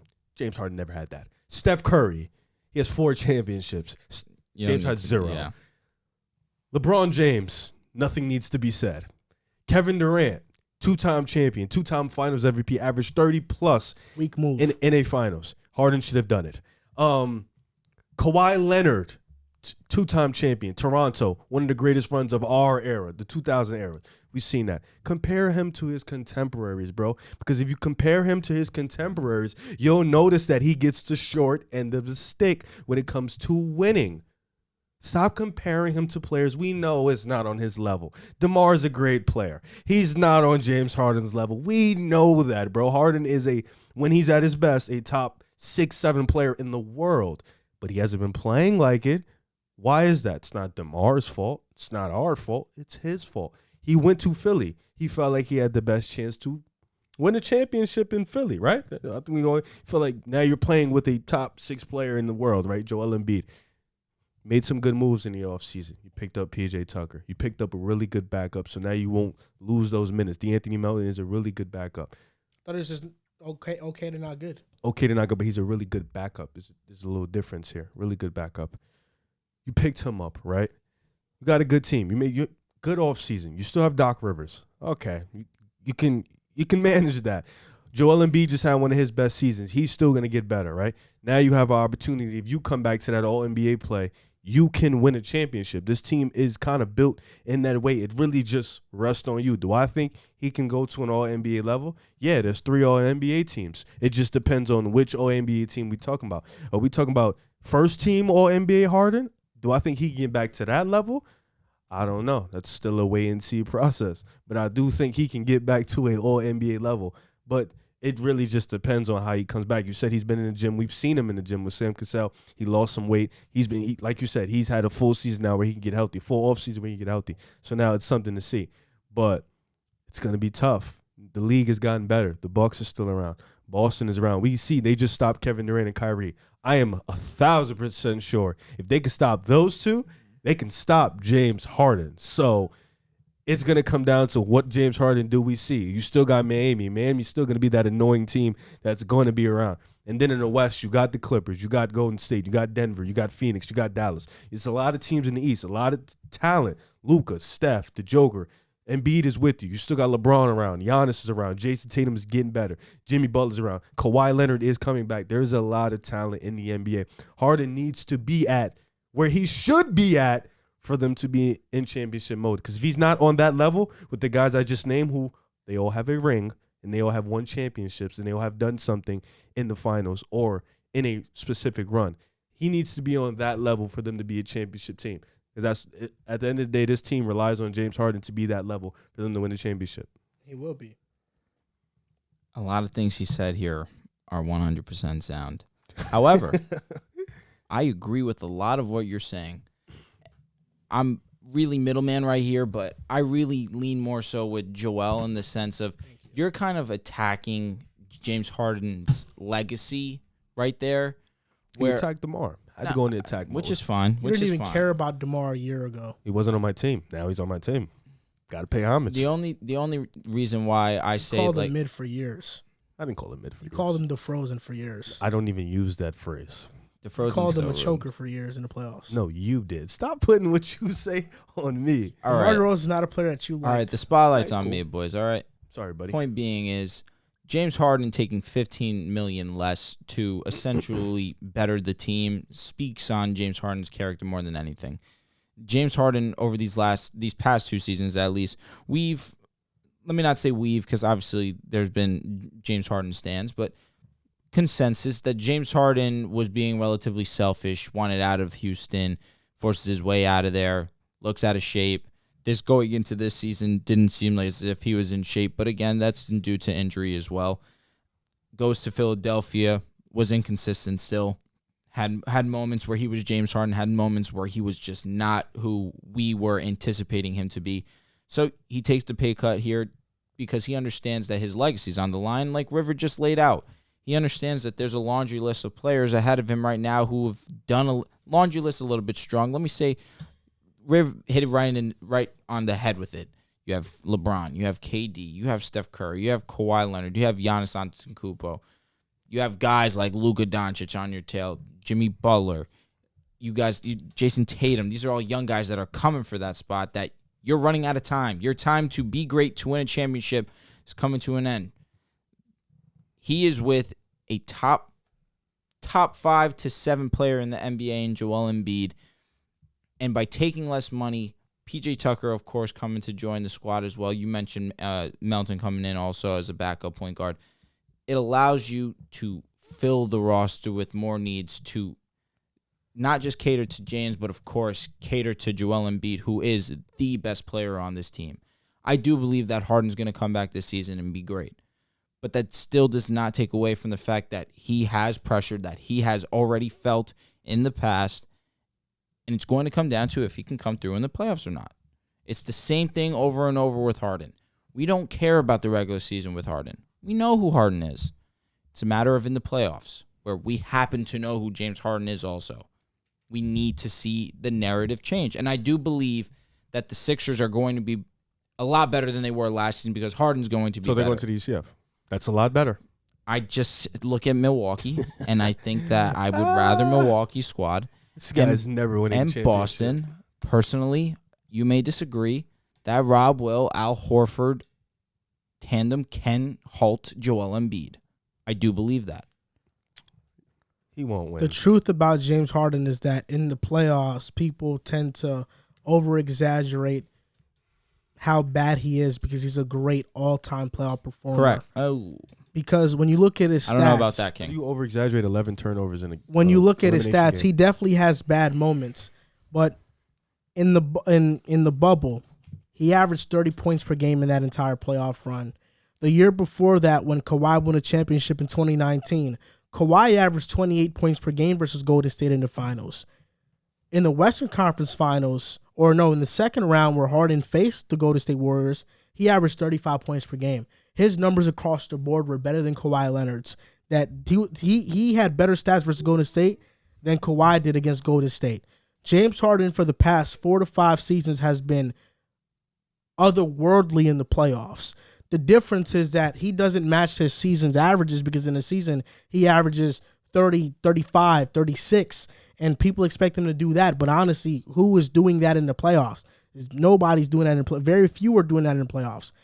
James Harden is a great playoff performer, and before he got hurt in Brooklyn, he arguably one of his best playoff series of his career versus Boston statistically, and he was going into Milwaukee ready. I'm talking when they had Evan Fournier. He was going into Milwaukee ready to make a statement, and he got hurt. It's unfortunate. He should have won a championship 2 years ago with Brooklyn. Guy. That's fine. Hey, that's fine. Interesting. As a third guy, but they won the most with him. And he was arguably the most important player as a playmaker for them. He was MVP at one point in time in that season also. So you can say the third guy all you want. Like you just said, we know don't what he is. care You're about right. the regular season. I don't disagree. We don't. It's You're right. for a guy like that of his stature, we don't care about the regular season anymore. It's all about what you do from April on. What happens before that, we don't care. They're going to make the Eastern Conference Finals for sure. Okay, that's a bold take. That's it though. That's no chip. What's going on? I mean, they have a chance to win the championship. He's made it to conference finals. They're better than Boston? Mm-hmm. Yeah. They are. That didn't sound confident. Yes, did it. because Joel Embiid is the best player amongst those two teams, and James Harden is the third best player. Oh, I He think can you be about to better say than the second. Tatum next year, though. He can have a better year James than him. Harden and Anthony Davis are the two few players that can literally climb back into the top 10 with a great season again. Like, those are agree. the two guys that Damian? can do it. Nah, Dame is always outside of the top 10. for me. Always. Nah, let me not say always. Yeah, but for recently. And is there a player? Is there a player outside of JT and JB on Celtics that's as good as Tobias Harris? Yes. Who? Wait. No. Well, yeah. Marcus Smart. Robert Williams' impact is as good as Tobias Harris. Marcus Smart. They got an X factor, No, they don't. Tobias Harris is mid. It's shit. and they have Tyrese Maxey. I didn't mention Good. him. He's Elite. but Marcus Smart's On the way there. to elite. So with Tobias being your fourth Marcus best Smart player, is right there. so if you have Harden and Embiid MVP level, Tyrese Maxey All-Star caliber, and Tobias Harris fourth fiddle, This man is That's- asking for a lot of ifs. that's scary. A lot of ifs. That's spooky. why is he? Scary hours. Why is he the only guy out of his core group of generation guys with no ring, bro? Ooh, like what am I talking about? Like, this is bad. Of the all-time greats. It's just so funny to me that you've been pushing this Harden's gonna get a ring thing. There's no Golden State anymore. Dynasty. There that wasn't is. none last year, and he But Golden freaking State lost to just- the Heat. Golden He State lost to just won the Jimmy Butler. championship, though. Like, He was hurt, bro. He was playing hurt. He's always hurt, man. He's not going. This year, I'm telling you, his off-season regimen is different this off-season. I'm just. I looked at his video. Nothing overly impressive. I mean, he wasn't a workout. He was just arguing with Sam Cassell about a drill. No, but there's another video of him actually working out. Keep talking shit, man. I just supported him. I just want to know when's this. You've been pushing this Harden's gonna win a ring thing Fuck, for like bro, 6-7 The years. Rangers beat the Twins, man. No. Why didn't you put on the Yankees? You should have texted me.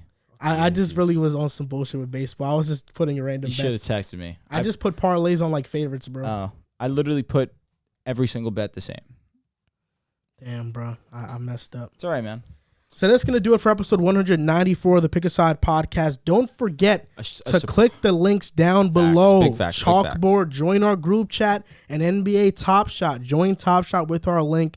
Buy a starter pack, and then you can, win a giveaway for our Steph Curry playoff moment narrated by Doris Burke. So we appreciate you guys' support. You can always follow us at Twitter at Pick a Side Pod, on Instagram and TikTok at Pick a Side Podcast. And Drew, you had something to say. Oh, no, that this was a surprisingly long episode.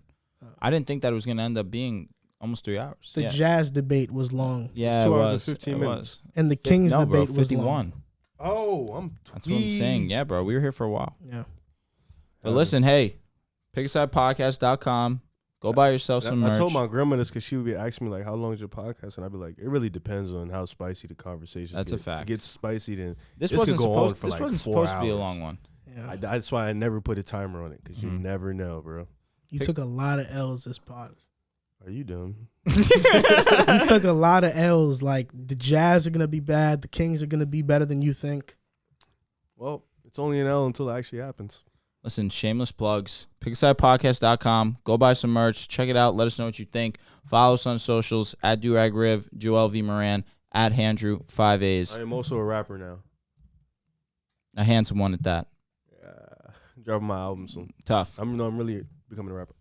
You know, handsome people are just end up better off in the world. Do you know that? Nah, I'm trolling like shit. I'm not becoming a rapper, bro. I know, bro. I wish I could sing though. If I can, I can sing, fake sing. You saw Pierre singing? You think you That sing? shit Bro, had that me was crying, so bro. funny. That was so It was funny. So funny. If I can sing though, it would be like incredible. I can actually sing. Like I'd rather be an R&B singer, an R&B artist than a rapper. Is there anything I can't do?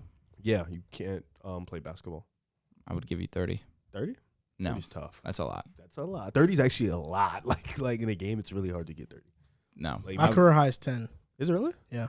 10 is tough too. Sometimes you get into the flow of the game. Sometimes you start missing. You be like, My fuck. career high was 10. It was 2 3-pointers, and it was like a layup and then like a wide open under the basket thing. There was one game I could have went off for 20, but I was just missing a lot of shots I See? make, bro. You ever had a game where you had like 6 points, but you felt like you had 30? Like you had the loudest 6 points I know, ever. yeah. They'd be like, yeah. And they'd be like, yo, how much you had? I'd be like, I had like 14, bro. Then you go look at the stats. It's like, you had 6 points, 5. bro. Nah, in that game, I was getting to the mid-range spot like all the time, and I was just like shooting floaters and shooting mid-range jump shots. I was just bricking.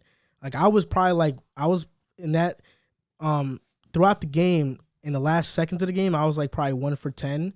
But then we were down by 3 points, and we had the ball, and my teammate was inbounding it, and I just come and get the ball, and I'm like I'm at the 3-point line, I'm at the left wing, and I have 2 people on me, and I just get it, and I just like shoot it, and I make that shit, and I was like, yeah, let's fucking go. That's lit. Yeah, hitting shots like that are so cool, bro. Like, that's one of my coolest moments ever, just hitting that type of shot.